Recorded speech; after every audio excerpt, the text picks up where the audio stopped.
আচ্ছা জি ভাইয়া, ঠিক আছে। পরিচয় পর্ব দিয়ে ইনশাল্লাহ আমরা শুরু করতে পারি।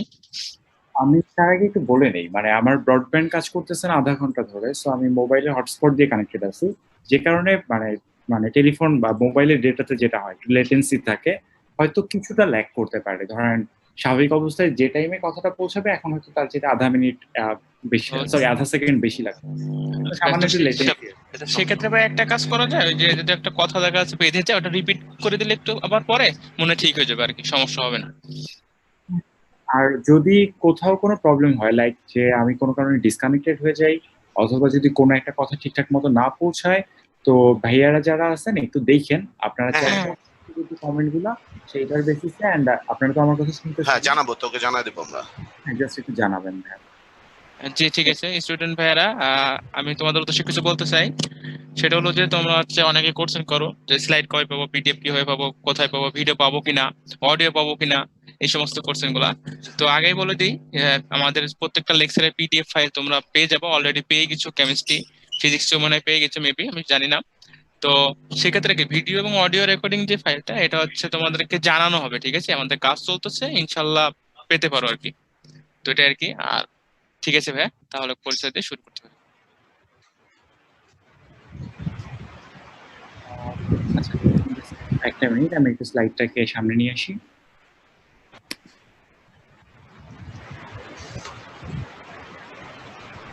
স্টুডেন্ট ভাইদের উদ্দেশ্যে আরো একটু বলতে চাই, তোমাদের আজকে যে টপিকসটা পড়ানো হবে, এই টপিকস রিলেটেড কোনো কোশ্চেন থাকলে সেটা Q&A তে করবা। আর যাবতীয় যে কোশ্চেন গুলো আছে, যেমন ভাইয়া যদি জিজ্ঞাসা করে এটা হয়েছে কিনা, এটা পারো কিনা, এরকম ধরনের কোশ্চেন গুলো তোমরা চ্যাট বক্সে লিখে দিবা, ঠিক আছে?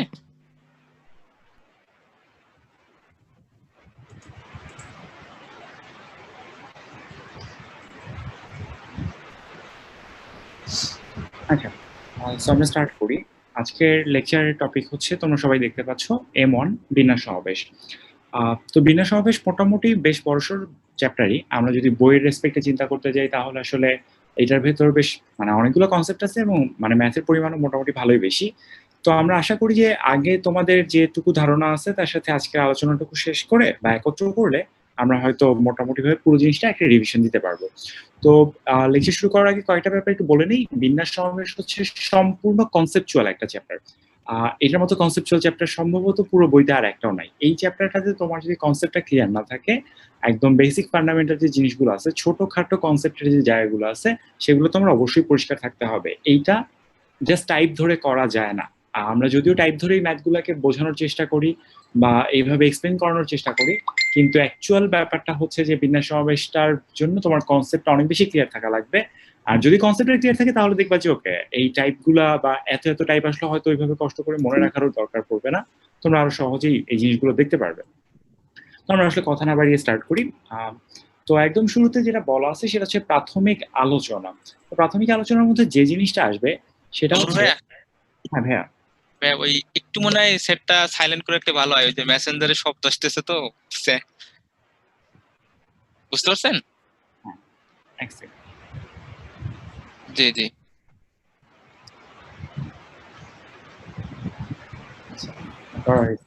বেসিক্যালি ভাইয়া, মানে আমার ফোন সবসময় সাইলেন্ট থাকে, আজকে সকালে ঘুম থেকে উঠতে পারবো না, এই জন্য ফোনটা আচ্ছা, আচ্ছা। ঠিক আছে ভাই, শুরু করেন। আমরা স্টার্ট করতেছি আবার। যেটা হচ্ছে সবার আগে যেটা আসবে সেটা হচ্ছে বিন্যাস এবং সমাবেশের মধ্যে সম্পর্কটা কি বা পার্থক্যটা কি, এটা আমরা আসলে কি বুঝি। তো আমরা যদি এইভাবে চিন্তা করতে চাই, আহ, এক সেকেন্ড।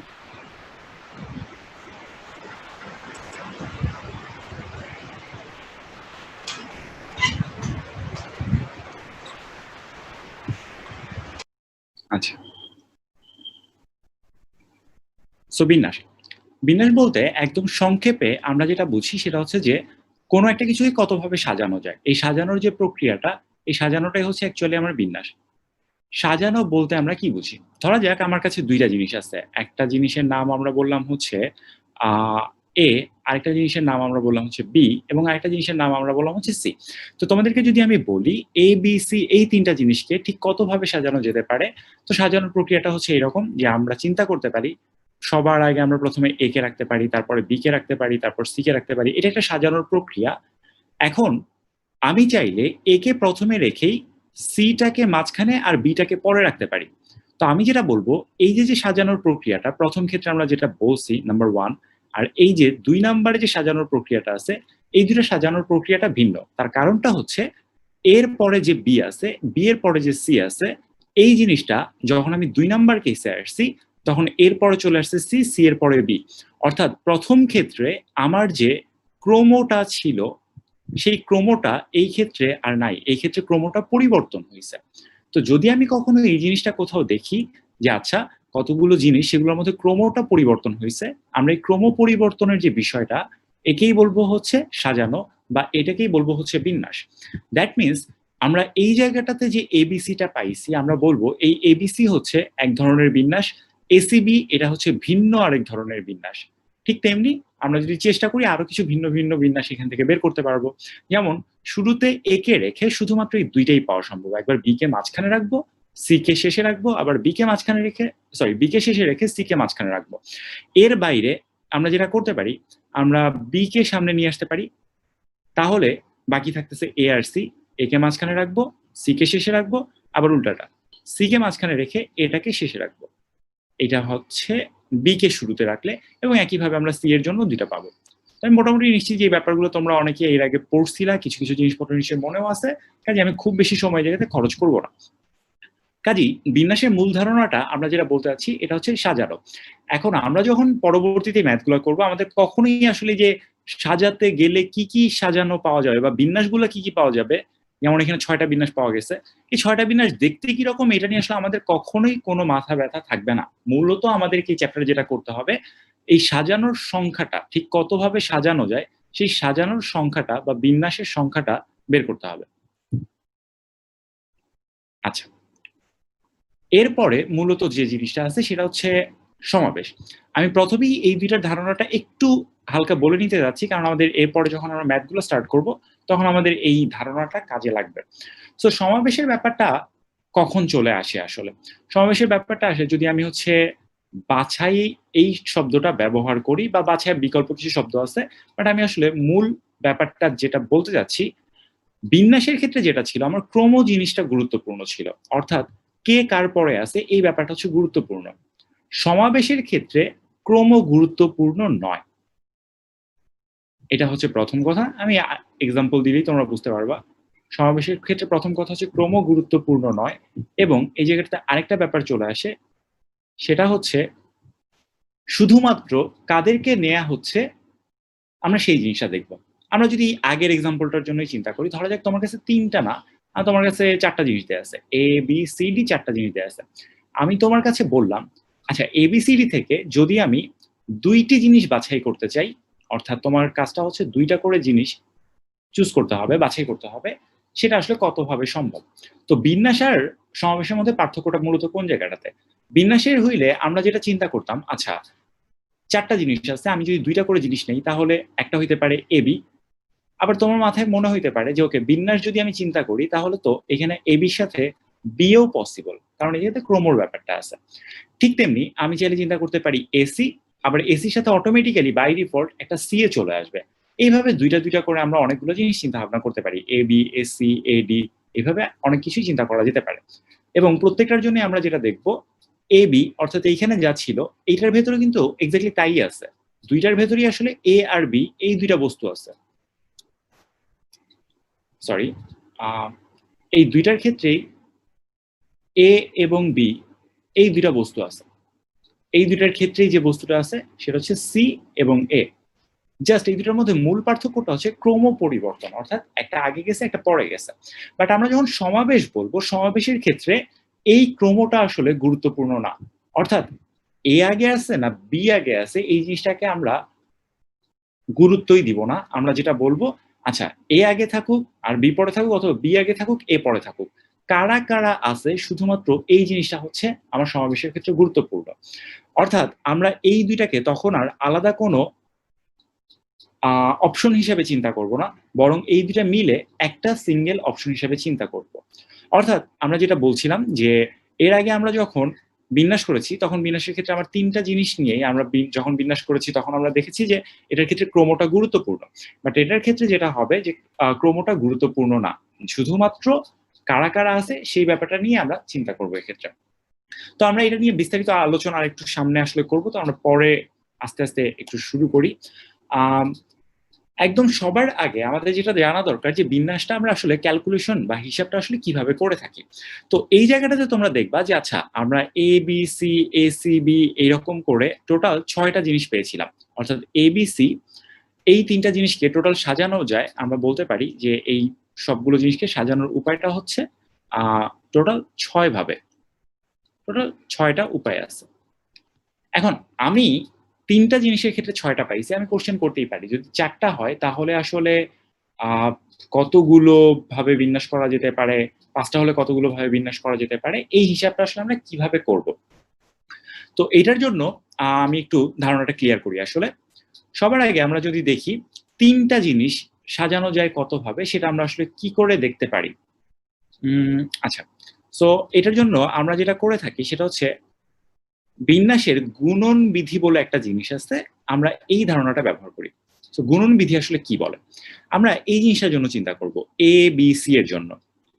তোমরা একটু ঠান্ডা মাথাতে এই এক্সাম্পলটা দেখো। এই ধারণাটা খুবই গুরুত্বপূর্ণ এবং আমাদের পরবর্তীতে অনেক কাজে লাগবে। সো আমরা যেটা করব, আমার কাজ হচ্ছে আমার হাতে ৩ টা জিনিস দেয়া আছে A, B এবং C।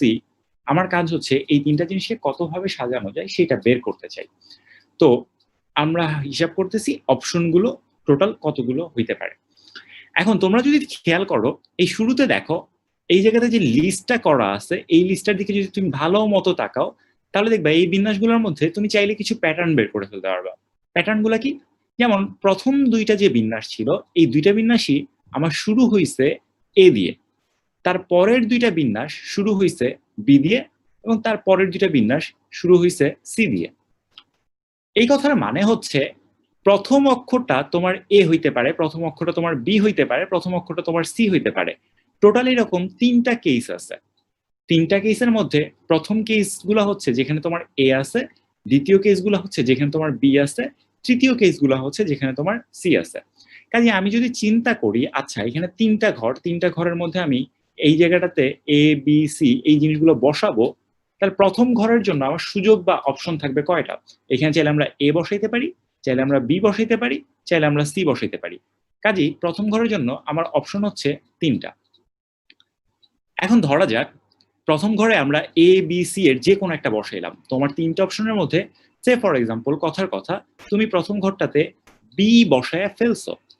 তাহলে তোমার ঘর খালি থাকবে এখন ২ টা। একটা হচ্ছে ২য় ঘরটা, আরেকটা হচ্ছে ৩য় ঘরটা।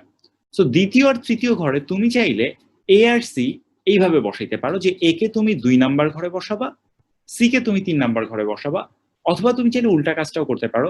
C কে তুমি ২য় ঘরে বসাইতে পারো, A কে তুমি ৩য় ঘরে বসাইতে পারো।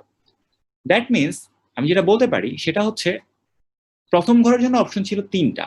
কিন্তু ১ম ঘরে যখন তুমি একটা অক্ষর বসায়া ফেলবা, ফর এক্সাম্পল আমি যদি B কে বসায় ফেলি, B কে আমি আর ২য় ঘরে বসাইতে পারতেছি না। আমার জন্য তখন অপশন বাকি হচ্ছে B বাদে বাকি যে ২ টা সেটা, A আর C। তো আমি চাইলে এখানে A ও বসাইতে পারি, ২য় ঘরটাতে চাইলে C ও বসাইতে পারি। এখন তোমার ইচ্ছা তুমি কোনটা বসাবা। সো আমরা যদি অপশন ধরে চিন্তা করি তাহলে ২য় ঘরের জন্য অপশন হচ্ছে ২ এবং একটা বসায় ফেললে তারপরে শেষের ঘরের জন্য আর কোনো অপশন বাকি থাকে না। লাস্ট ঘরের জন্য অপশন জাস্ট বাকি থাকবে একটা। সো আমরা টোটাল অপশন পাচ্ছি তাহলে কয়টা? টোটাল অপশন দাঁড়াবে ৩ গুণ ২ গুণ ১, তার মানে হচ্ছে এটাকে আমরা বলে থাকি তোমরা জানো ফ্যাক্টোরিয়াল ৩ আর টোটাল ভ্যালুটা হচ্ছে 6। আচ্ছা, সো টোটাল অপশন যদি ৬ টা হয়ে থাকে, এইখানে বস্তু ছিল ৪ টা।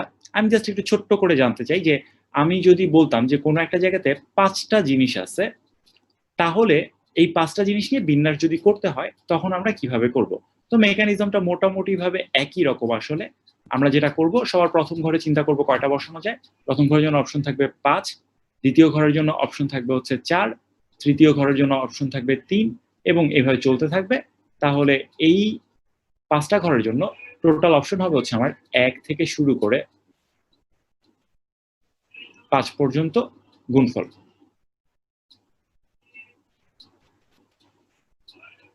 যেটাকে আমরা বলতে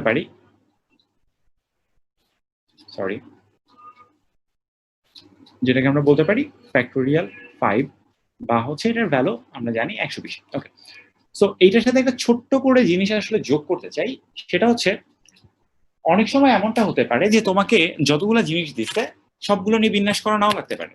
যেমন এই জায়গাটাতে যেমন বলা আছে যে আচ্ছা ঠিক আছে, আমার টোটাল জিনিস আছে 5টা, তুমি 5টা নিয়ে বিন্যাস করবে। একটু আগে আমরা যেটুকু আলোচনা করলাম সেই জায়গার আলোচনাটা ছিল এরকম যে আমি 5টা না 3টা জিনিস ছিল, 3টা জিনিসের মধ্যে 3টা জিনিস নিয়ে আসলে বিন্যাস করতেছি।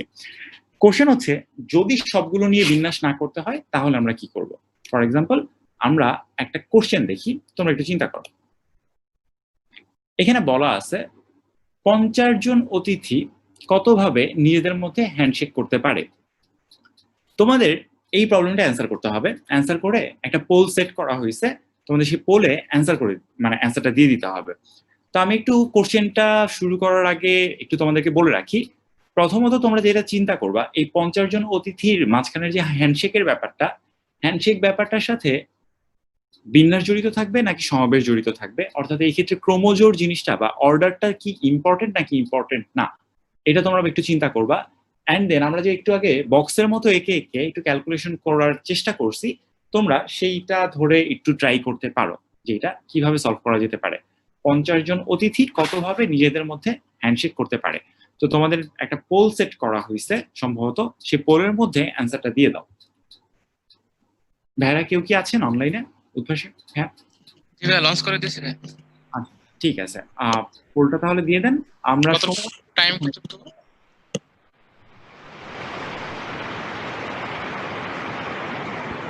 30 সেকেন্ড না 1 মিনিট? আচ্ছা ভাই 30 সেকেন্ড।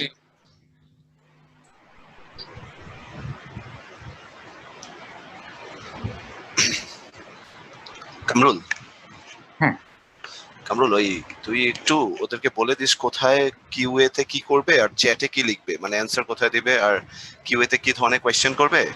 আর হচ্ছে আগে ভালোভাবে তোর কথাটা শুনতে বল, তারপর ওদের কোয়েশ্চেন করতে বল, বুঝছিস? তাহলে পোলাপান একটু বুঝতে পারবে আর কি যে কোয়েশ্চেন কখন করতে হবে, আদারওয়াইজ কোয়েশ্চেন অনেক বেশি আসবে। আচ্ছা, হ্যাঁ যদি এমনটা হয় যে ওটা যে কোশ্চেন গুলো করতেছে ধরা হ্যাঁ যাক কোশ্চেন অনেকগুলো আসলে চলে আসছে, তাহলে আপনি চাইলে মাঝখানে এসে ওদের হ্যাঁ হ্যাঁ সেটা সেটা আমি জানি, এটা আমি করবো। ঠিক আছে, মনে শেষ হয়ে গেছে। আচ্ছা হ্যাঁ, আমরা আসলে পোলের অ্যান্সারটা পেয়ে গেছি। অ্যান্সার এ বি সি ডি সবগুলোতে কিছু আছে, সব থেকে বেশি অ্যান্সার আসছে হচ্ছে সি তে। ওকে আচ্ছা ঠিক আছে, তো বোঝা যাচ্ছে যে মোটামুটি সবারই বোধহয় বিনা সমাবেশ সম্পর্কে মোটামুটি ধারণা আছে, কয়েকজন হয়তো একটু ভুলটা করছো। সমস্যা নেই, আমরা হইতেছে কোশ্চেনটাতে ব্যাক করি। তো আমি একটু খুব দ্রুত এই প্রবলেমটা নিয়ে আলোচনা করি। আসলে 50 জন অতিথি কিভাবে নিজেদের মাঝখানে হ্যান্ডশেক করতে পারে। প্রথম কথা হচ্ছে কোনো একটা জায়গাতে যদি 50 জন লোক থাকে, আমরা একটু যদি ঠান্ডা মাথায় চিন্তা করি, 1 2 3 4, আমি ধরে নিচ্ছি এইখানে মোট 50 জন লোক আছে। তো 50 জন লোক যদি থাকে, এই 50 জন লোকের মাঝখানে 2 জন করে গ্রুপ কতভাবে গঠন করা যেতে পারে। আমার কোশ্চেনটা হচ্ছে প্রথমে আমি এই জিনিস একটু বের করতে চাচ্ছি, 2 জনের গ্রুপ কতভাবে গঠন করা যাবে। সো 2 জনের গ্রুপ আসলে যখন তুমি গঠন করতে যাবা তখন তোমার চিন্তা করতে হবে আচ্ছা 50 জন অতিথি থেকে তাহলে 2 জন মানে 2 জনকে নিয়ে আমি যদি একটা গ্রুপে বসাইতে চাই, সেই বাছাইটা বা সেই সমাবেশটা আসলে কতভাবে সম্ভব। তো আমরা যেটা করতে পারি একটু খেয়াল করো, 1 আর 2 এই দুজনকে যদি একটা গ্রুপে বসাই, এই 1 আর 2 মিলে তারা একটা হ্যান্ডশেক তৈরি করবে। এই দুজন মিলে ধরো একটা হ্যান্ডশেক করতেছে। আচ্ছা তারপর ধরা যাক আমি চাইলে 1 এর সাথে 3 এর জন্য একটা হ্যান্ডশেক চিন্তা করতে পারি, 1 এর সাথে 4 এর জন্য একটা হ্যান্ডশেক চিন্তা করতে পারি। এইভাবে 1 এর সাথে একদম 50 পর্যন্ত সবার জন্য একটা করে হ্যান্ডশেক আমি পাবো। তার মানে এখানে টোটাল হ্যান্ডশেকটা থাকতেছে হচ্ছে 50টা।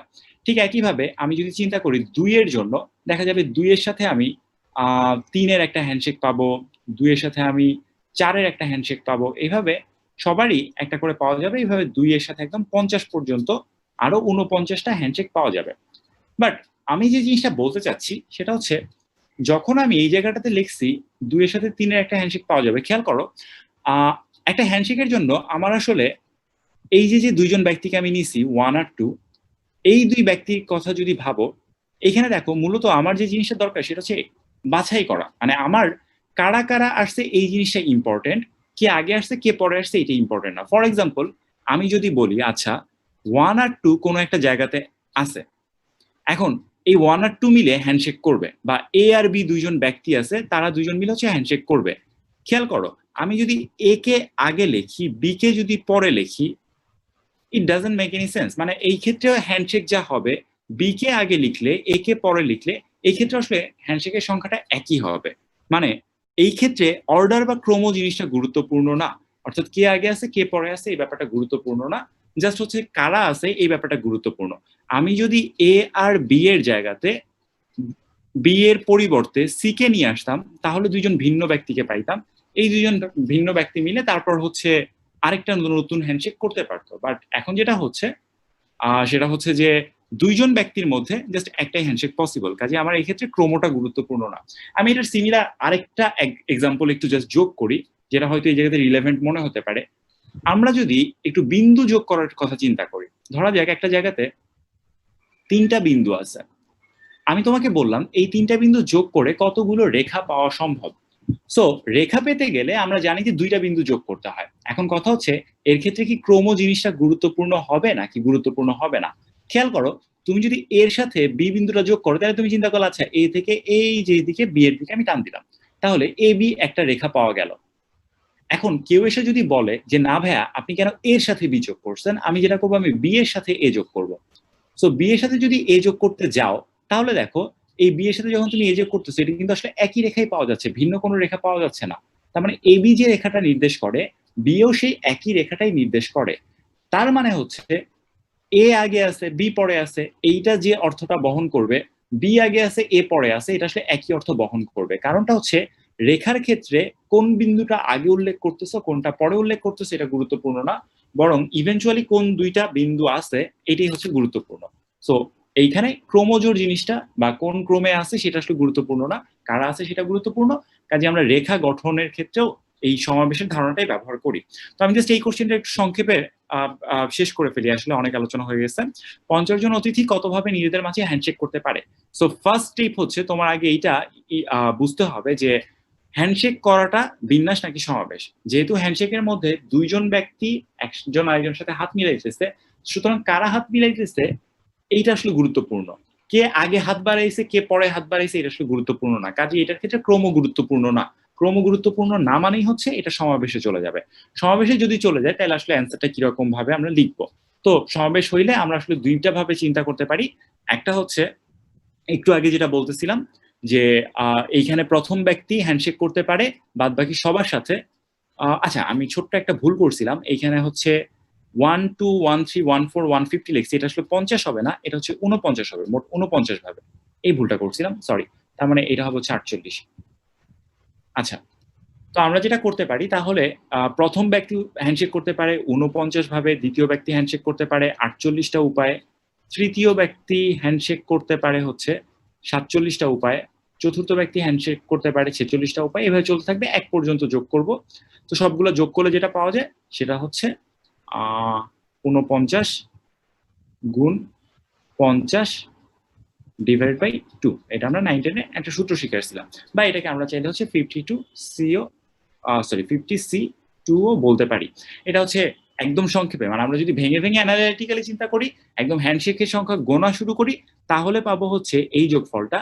আর যদি আমি সরাসরি সমাবেশের ধারণা ব্যবহার করি 50 জন থেকে যতভাবে দুইজনের একটা গ্রুপ গঠন করা যাবে ঠিক সেটি হবে অ্যান্সার।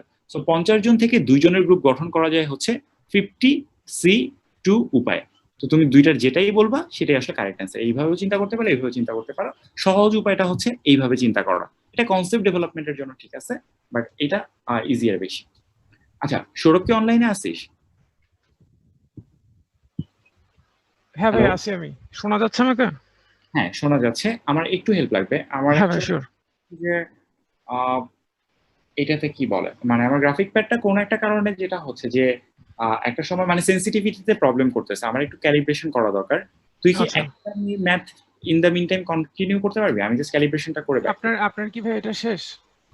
হ্যাঁ আমার এটা আলোচনা শেষ, পরের স্লাইডটা থেকে শুরু করলেই হবে। আচ্ছা আমার তাহলে ওকে ভাই, আপনি ব্যাক করলে আমাকে জানান। হ্যাঁ হ্যাঁ ঠিক আচ্ছা তাহলে ভাই উদ্ভাসের ভাই আছেন এখানে? জি ভাইয়া। ভাই আমার কি শেয়ার স্ক্রিন করতে হবে? হ্যাঁ হ্যাঁ হ্যাঁ, তাহলে তো স্ক্রিন শেয়ার করতে হবে, নাহলে তো দেখতে পারবে ওকে। না।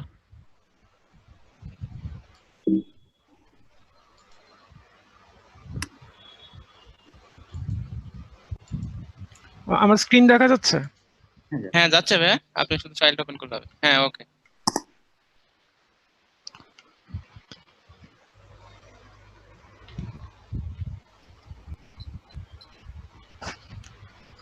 আমরা এই স্লাইড থেকে শুরু হবে, রাইট? জি ভাইয়া জি। আচ্ছা আচ্ছা, পেনটা নিয়ে নিই। আচ্ছা ঠিক আছে, আমরা শুরু করতেছি তাহলে। ফার্স্টে আছে আমাদের গুণন বিধি এবং এরপরে আছে যোজন বিধি। বিন্যাস সমাবেশের ম্যাথ করতে গেলে, এবং শুধুমাত্র বিন্যাস সমাবেশই না, আমরা যখন সম্ভাব্যতার ম্যাথ করব তখন আমরা ফার্স্ট যে প্রবলেমটা ফেস করি সেটা হচ্ছে কখন যোগ হবে আর কখন গুণ হবে।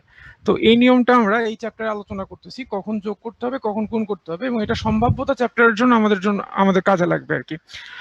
তো ফার্স্টে আমি বলবো গুণের নিয়ম। গুণের নিয়ম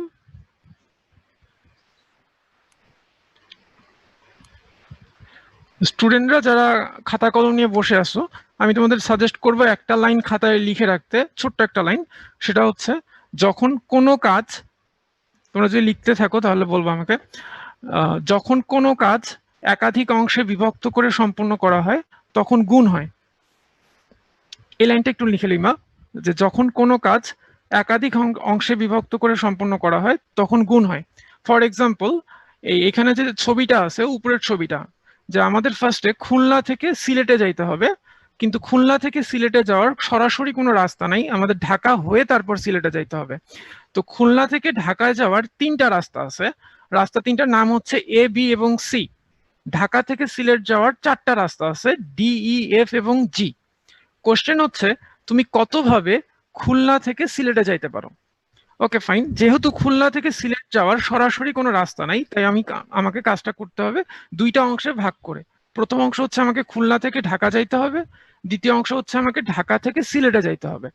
তো প্রথম অংশটা যদি সলভ করতে চাই, আমি খুলনা থেকে ঢাকা কতভাবে যাইতে পারি? খুলনা থেকে ঢাকা যাইতে পারি আমি হচ্ছে তিন ভাবে, তিনটা রাস্তা আছে। রাস্তা তিনটা হচ্ছে এ, বি এবং সি, তিন ভাবে। এবং দ্বিতীয় অংশটা হচ্ছে ঢাকা থেকে সিলেট, ঢাকা থেকে সিলেটে যাইতে পারি আমি চার ভাবে, ডি, ই, এফ এবং জি। যেহেতু আমি এখানে দুইটা অংশে ভাগ করে সলভ করলাম, তাই এখানে আমার টোটাল ওয়ে আছে হচ্ছে 3 × 4 মানে 12, 12টা ওয়ে আছে। এখন তোমরা যদি বলতে চাও ভাই 12টা ওয়ে কি কি, তাহলে আমি একটু দেখাই দিই। প্রথম ওয়ে হইতে পারে তুমি খুলনা থেকে এ রাস্তা দিয়ে ঢাকায় গেলা এবং ঢাকা থেকে ডি রাস্তা দিয়ে সিলেটে গেলা, এ ডি। আবার হইতে পারে খুলনা থেকে এ রাস্তা দিয়ে ঢাকায় গেলা এবং ঢাকা থেকে ই রাস্তা দিয়ে সিলেটে গেলা। সিমিলারলি হইতে পারে এ এফ, সিমিলারলি হইতে পারে এ জি। এর জন্য এরকম চারটা রাস্তা, বি এর জন্য চারটা, সি এর জন্য চারটা, টোটাল হচ্ছে 12টা রাস্তা। ওকে, এবার আসো আমরা যোগের নিয়মে যাই। যোগের নিয়ম, এখানে একটা ছোট্ট একটা লাইন লিখে রাখতে পারো খাতায়। লাইনটা হচ্ছে, যখন কোনো কাজ একাধিক বিকল্পভাবে করা যায় তখন যোগ হয়। আমি রিপিট করতেছি, যখন কোনো কাজ একাধিক বিকল্পভাবে করা যায় তখন যোগ হয়। ফর এক্সাম্পল, আমি একটা এক্সাম্পল দিচ্ছি এখানে যোগের নিয়মে। যোগের নিয়মে একটা এক্সাম্পল দিব।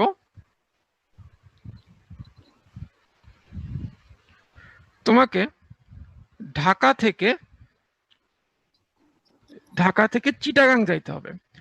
মনে করো ঢাকা থেকে চিটাগাং যাওয়ার জন্য সড়ক পথে তিনটা রাস্তা আছে,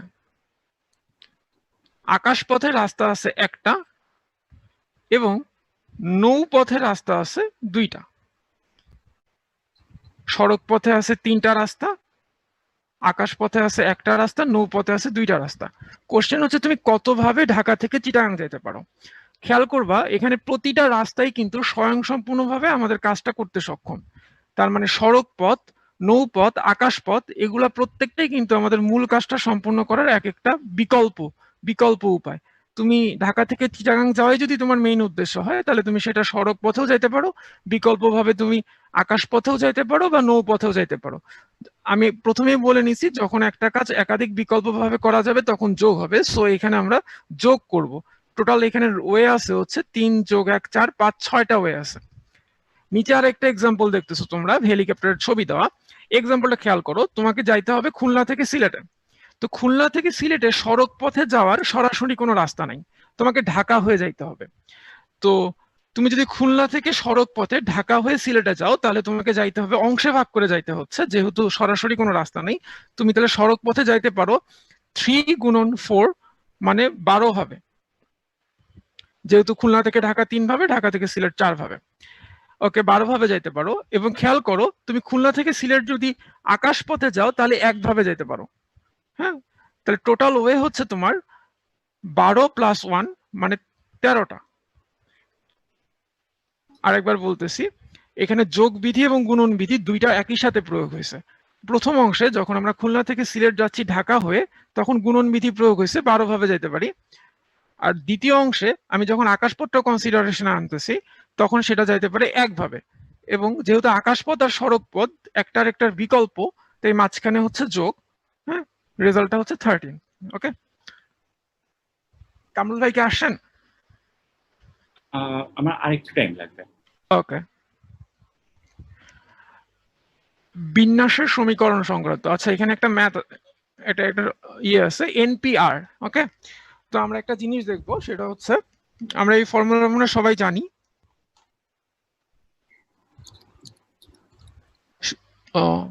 সেটা হচ্ছে npr equals to n factorial divided by n minus r factorial. Okay, তো আমি একটু ভেঙে একটা জিনিস লিখবো।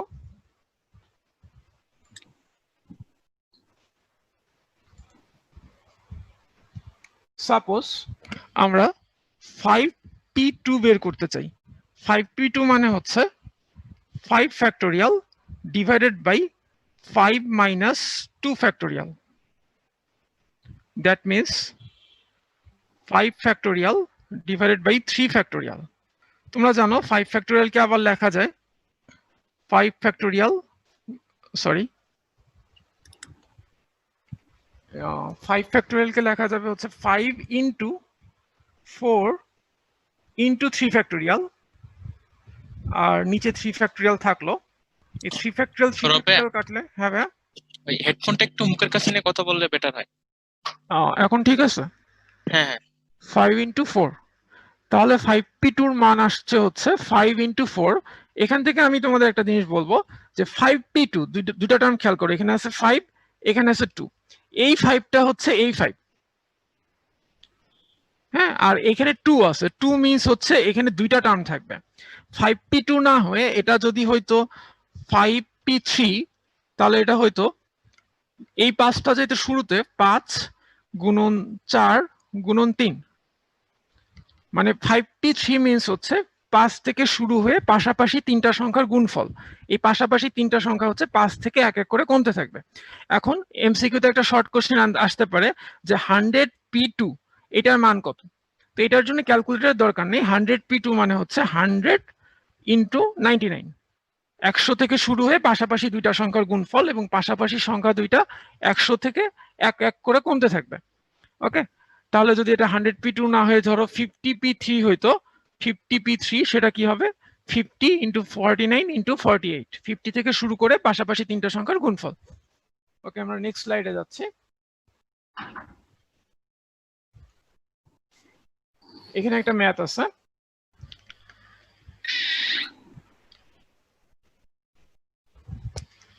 ম্যাথটা একটু খেয়াল করবা।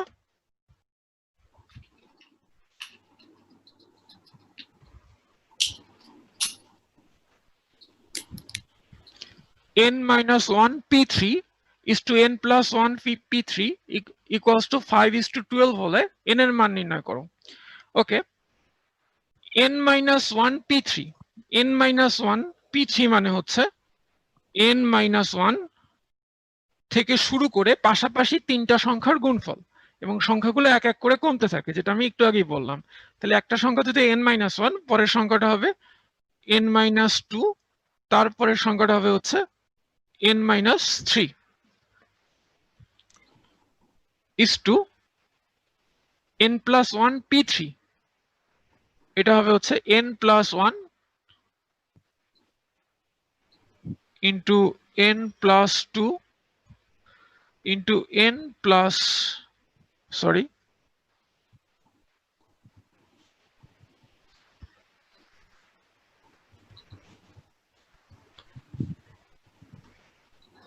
সংখ্যাটা হবে n প্লাস 1, তারপরের সংখ্যাটা হচ্ছে n যেহেতু 1 কমবে, এবং তারপরের সংখ্যাটা হচ্ছে n মাইনাস 1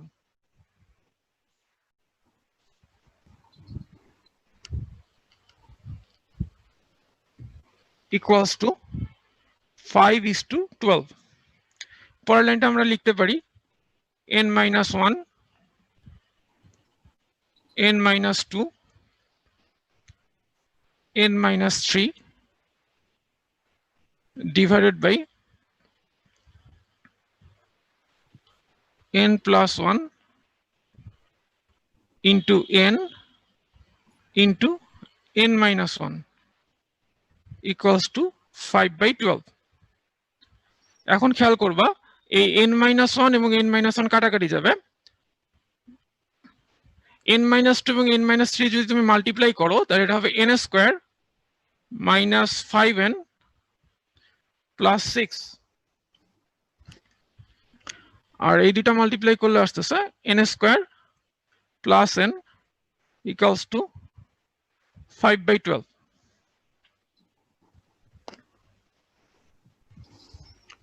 ওকে, আমার মনে হয় এই ক্যালকুলেশনটা সবাই করতে পারবা। এটা হবে 12 দিয়ে গুণ করলে 12n স্কয়ার, এই পাশে 5n square, 12n square minus 5n square করলে আসবে হচ্ছে 7n স্কয়ার, তারপর মাইনাস 5 বারং 60n প্লাস 5n করলে মাইনাস 65n, আর এটা এখানে আসবে হচ্ছে 6 বারং 72। এটা n এর একটা দ্বিঘাত সমীকরণ, এই সমীকরণটা সলভ করলে n এর দুইটা মান পাওয়া যাবে। তোমরা যদি ক্যালকুলেটরে সলভ করে দেখো, আমার যদি ক্যালকুলেশন ঠিক থাকে তাহলে ক্যালকুলেটরে সলভ করলে n এর দুইটা মান পাবা, একটা মান আসবে পূর্ণ সংখ্যা এই অঙ্কের জন্য এবং আরেকটা মান আসবে ফ্র্যাকশন। আমি একটু ক্যালকুলেশনটা করে নিই, একটু আমার হোল্ড হচ্ছে করবা। এইদিকে প্রিপারেশনটা হইছে। আচ্ছা So, কামরুল ভাই, আমি ম্যাথটা শেষ করে বলি। আপনাকে আসতেছি। হ্যাঁ, আমি একটু ম্যাথটা করে নিই। সৌরভ ভাইয়া শোনা যাচ্ছে না? হ্যাঁ ভাই, আমি কথা বলিনি। আচ্ছা, আমি ম্যাথটা সলভ করলে n এর একটা মান আসবে 8 আর একটা মান আসবে 1.286।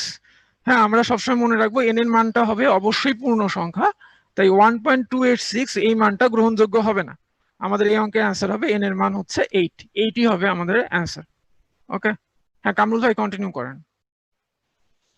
আচ্ছা, তোমরা যারা আছো আমি আগে একটু মাফ চেয়ে নিই আসলে আমার এই ইন্টারাপশনটার জন্য। তো আমার মনে হচ্ছে যে আমি এতক্ষণ পাওয়ার পয়েন্টে অ্যানোটেট করতেছিলাম, উদ্ভাসে ভাইয়া যারা আছেন আমি ওই যে ওপেন বোর্ডে অ্যানোটেট করতেছি, আমি পিডিএফটা দিয়ে দিব না আমার এন্ডে সেভ করে। ভাই ওপেন বোর্ডেই করেন, ওপেন বোর্ডে বেটার আর কি, এটা তো আমার একটু প্রবলেম হচ্ছে। ওকে, সো স্টার্ট করা যাক। আমরা হচ্ছে আচ্ছা, স্ক্রিনটা যদি শেয়ার অফ করি। আচ্ছা, আমার স্ক্রিনটা কি এখন দেখা যাচ্ছে? হ্যাঁ ভাইয়া দেখা যাচ্ছে। ওকে, গ্রেট। ঠিক আছে, আমার মনে হয় এই স্লাইডটা মাত্র হচ্ছে সলভ করছে সৌরভ, রাইট? তাহলে আমরা একটু পরের প্রবলেমটাতে যাই।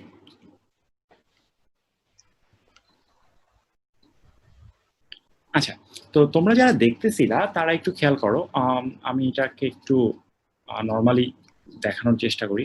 এটা আসলে ক্লিয়ার হয়ে গেছে।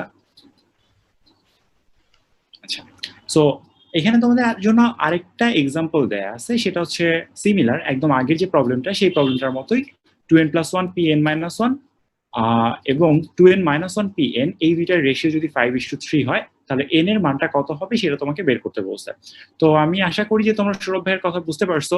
তাহলে হচ্ছে যে তোমরা এই প্রবলেমটা যেটা আছে এটা তোমরা বাসাতে নিজেরাই ট্রাই করতে পারবা এবং নিজেরাই সলভ করতে পারবা, এইটাতে আশা করি কোনো সমস্যা হবে না। তো আমরা হচ্ছে একটু পরের প্রবলেমটাতে যাই, এটা আমরা আপাতত স্কিপ করতেছি। দেন যে জিনিসটা লাগবে আমরা এখন এইটা একটু দেখি। তো এই জায়গাটাতে আমরা এখন একটা নতুন কনসেপ্ট নিয়ে আলোচনা করব। নতুন কনসেপ্টটা হচ্ছে এইরকম যে যদি কতগুলো জিনিস আসলে একই রকম হয় তাহলে ঘটনাটা কি ঘটবে। যেমন এই জায়গাটাতে বলা আছে n সংখ্যক জিনিসের p সংখ্যক একরকম, q সংখ্যক দ্বিতীয় প্রকার এবং r সংখ্যক তৃতীয় প্রকারের হলে এবং বাদবাকি সবগুলো জিনিস ভিন্ন হলে তাদের সবগুলো নিয়ে বিন্যাস সংখ্যা factorial n divide by factorial p q r। এখন আমি জানি যে এটা দেখে হয়তো অনেকের অনেক কিছু মনে পড়ছে বা অনেকের অনেক কিছু মনে পড়ে নাই, সমস্যা নাই, আমি খুব সংক্ষেপে একবার বলে দিচ্ছি।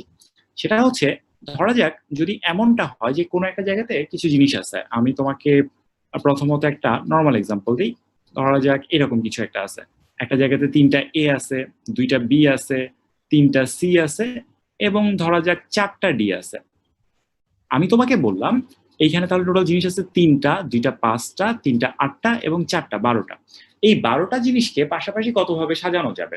তো আমি যদি এই 12টা জিনিসকে টোটালি আলাদা আলাদা জিনিস বলতাম, টোটালি আলাদা আলাদা জিনিস বলতে যদি এইখানে এ বি সি ডি না থেকে ধরো এরকম অর্ডার ধরে থাকতো A B C D E F G H I J K এবং এল পর্যন্ত, টোটাল 12টা জিনিস আছে।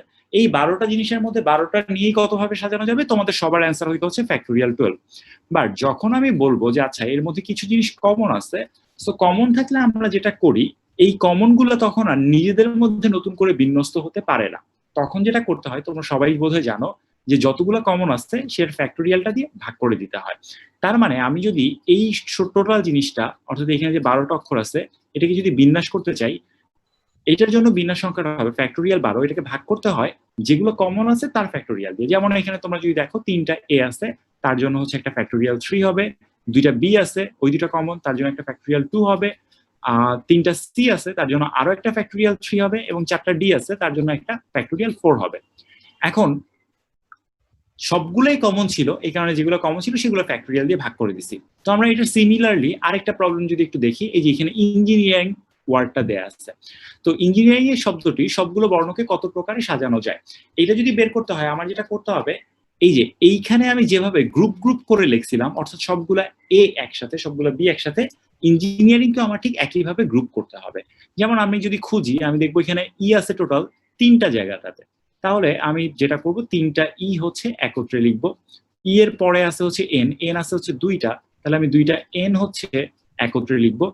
এন এর পর যদি তোমরা দেখো তাহলে জি আছে হচ্ছে 2 জায়গাটাতে, তাহলে আমি 2টা জি একত্রে লিখলাম। এন্ড তারপরে আই, আই আছে হচ্ছে এক জায়গায় 2 জায়গায়, ওকে, 2টা আইও একত্রে লিখলাম। এন্ড আই যদি শেষ হয় এন লিখে ফেলছি, বাকি আছে একমাত্র আর। কামরুল ভাই, আচ্ছা তারপর আমরা একটু মিলাই, এখানে 3টা 6টা, 3টা 9টা এবং 2টা 11টা, 3 5 7 9 10। আমি আসলে একটা ভুলে গেছি, একটা বাদ দিছি, কোনটা দেই নাই আমি একটু বের করি। আর দেই নাই, আচ্ছা ইঞ্জিনিয়ারিং মিস করলাম কোনটা, এন এন মিস হইছে। কামরুল ভাই শুনতে পাচ্ছেন? 3টা, আচ্ছা আচ্ছা আচ্ছা সরি, আমি আসলে এন এই জায়গাতে 2টা লিখছি, এন আসলে 3টা আছে, এইখানে একটা, এইখানে একটা, এখানে একটা, তো 3টা এন আছে, তাড়াহুড়োতে খেয়াল করা হয় নাই। তার মানে এন থাকবে হচ্ছে 3টা। তো আমরা যেটা করলাম এখন দেখো বাম পাশের মতো করে গ্রুপের কাজটা করে ফেলছি। তো গ্রুপের কাজটা যদি করে ফেলি তাহলে যে ব্যাপারটা হবে, এখন আমরা এইটার মতো করে ক্যালকুলেশনটা আগাবো। টোটাল অক্ষর আছে 3টা 3টা 6টা, 2টা 8টা, 10টা 11টা, তাহলে এই জায়গাটাতে আসবে হচ্ছে একটা ফ্যাক্টোরিয়াল 11। এটা কখন আসতো? যদি সবগুলো জিনিস ভিন্ন ভিন্ন হতো, কিন্তু যেহেতু কিছু সংখ্যক জিনিস কমন আছে আমার সেই ফ্যাক্টোরিয়ালটা দিয়ে ভাগ করতে হবে। সো এখানে 3টা ই এর জন্য হবে হচ্ছে আমার ফ্যাক্টোরিয়াল 3, 3টা এন এর জন্য হবে ফ্যাক্টোরিয়াল 3, 2টা জি এর জন্য হবে একটা ফ্যাক্টোরিয়াল 2, 2টা আই এর জন্য হবে আর একটা ফ্যাক্টোরিয়াল 2। আর এখানে যেহেতু এই জিনিসটা জাস্ট একটাই আছে, এর জন্য আর কোনো কিছু হবে না। এটা খুবই সিম্পল একটা প্রবলেম, তোমরা আশা করি জানো। তোমাদের জন্য ইনস্ট্যান্ট একটা প্রবলেম দেই, তোমরা যেটা করবা সবাই মিলে চ্যাটে এইটার অ্যান্সারটা লিখবা। শব্দটা বেশ বড় সড়ো, এটা হচ্ছে MISSI, আবারও SSI, PPI, মিসিসিপি। মিসিসিপি হচ্ছে একটা নদীর নাম আছে, আমেরিকার একটা স্টেটের নামও আছে। তোমাদের কাজ হচ্ছে এই মিসিসিপির সবগুলো অক্ষর নিয়ে মোট যতভাবে বিন্যাস করা যায় সেই বিন্যাস সংখ্যাটা বের করা। তোমাদের জন্য সময় হচ্ছে 1 মিনিট, তোমরা একটু এই অ্যান্সারটা বের করে সবাই ঝটপট চ্যাটে লিখে ফেলো অ্যান্সারটা কত হবে। সবাই একটু খাতা কলম নিয়ে মিসিসিপি সবগুলোকে একত্রে নিয়ে মোট কতগুলো উপায়ে বিন্যাস করা যাবে এই সংখ্যাটা বের করার চেষ্টা করো।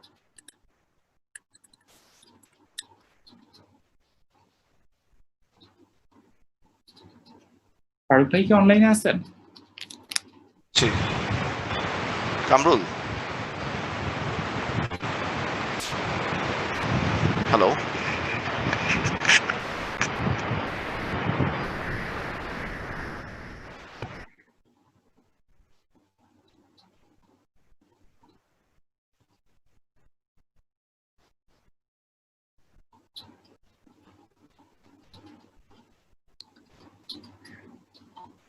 হ্যালো। ভাইয়া, আমার এই লেখা পড়তে কি কোনো সমস্যা হচ্ছে? মানে ছোট বড় এই ধরনের কোনো প্রবলেম কি আছে? হ্যালো। লেখা ঠিক আছে ভাই। হ্যাঁ ভাইয়া।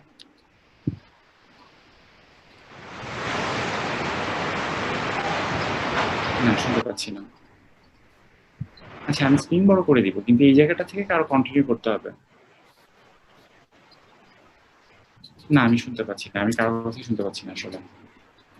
কামরুল,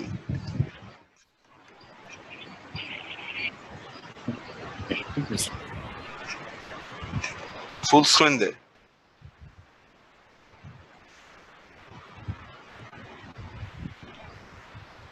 আচ্ছা, আমি এখন কথা শুনতে পাচ্ছি। কিছু একটা প্রবলেম হয়েছিল। আচ্ছা, বুঝতে পারছি কি হয়েছে আসলে। টাচপ্যাডের উপরটাতে এই যে মিউট বাটনটা লিখতে গিয়ে সম্ভবত এটাতে টাচ পড়ে গেছিল। আচ্ছা, আমি সবার কাছে আরেকবার একটু মাপ চেয়ে নেই। আজকে আসলে অনলাইনে প্রথম ক্লাস, তো কিছু জিনিসপত্র এখনো ক্যালিব্রেশনের সমস্যা হচ্ছে আমার। এটার জন্য আসলে আমি এক্সট্রিমলি সরি। ফারুক ভাই। হ্যাঁ কামরুল, আচ্ছা, তোর স্ক্রিনটা ফুল স্ক্রিন দে। এটা মনে হয় হাফতে আছে। আচ্ছা,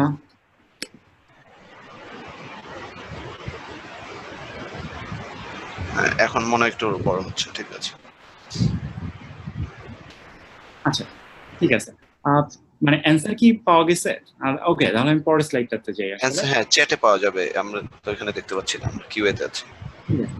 তো এরপরে আমরা যেটা দেখবো, এটা আসলে বলতে পারো এতক্ষণ পর্যন্ত আমরা বিন্যাসের যে সমস্যাগুলো নিয়ে আলোচনা করছি, এই সমস্যাটা হচ্ছে ছোট ছোট সমস্যা ছিল, বেসিক্যালি কনসেপ্ট ডেভেলপমেন্ট ছিল।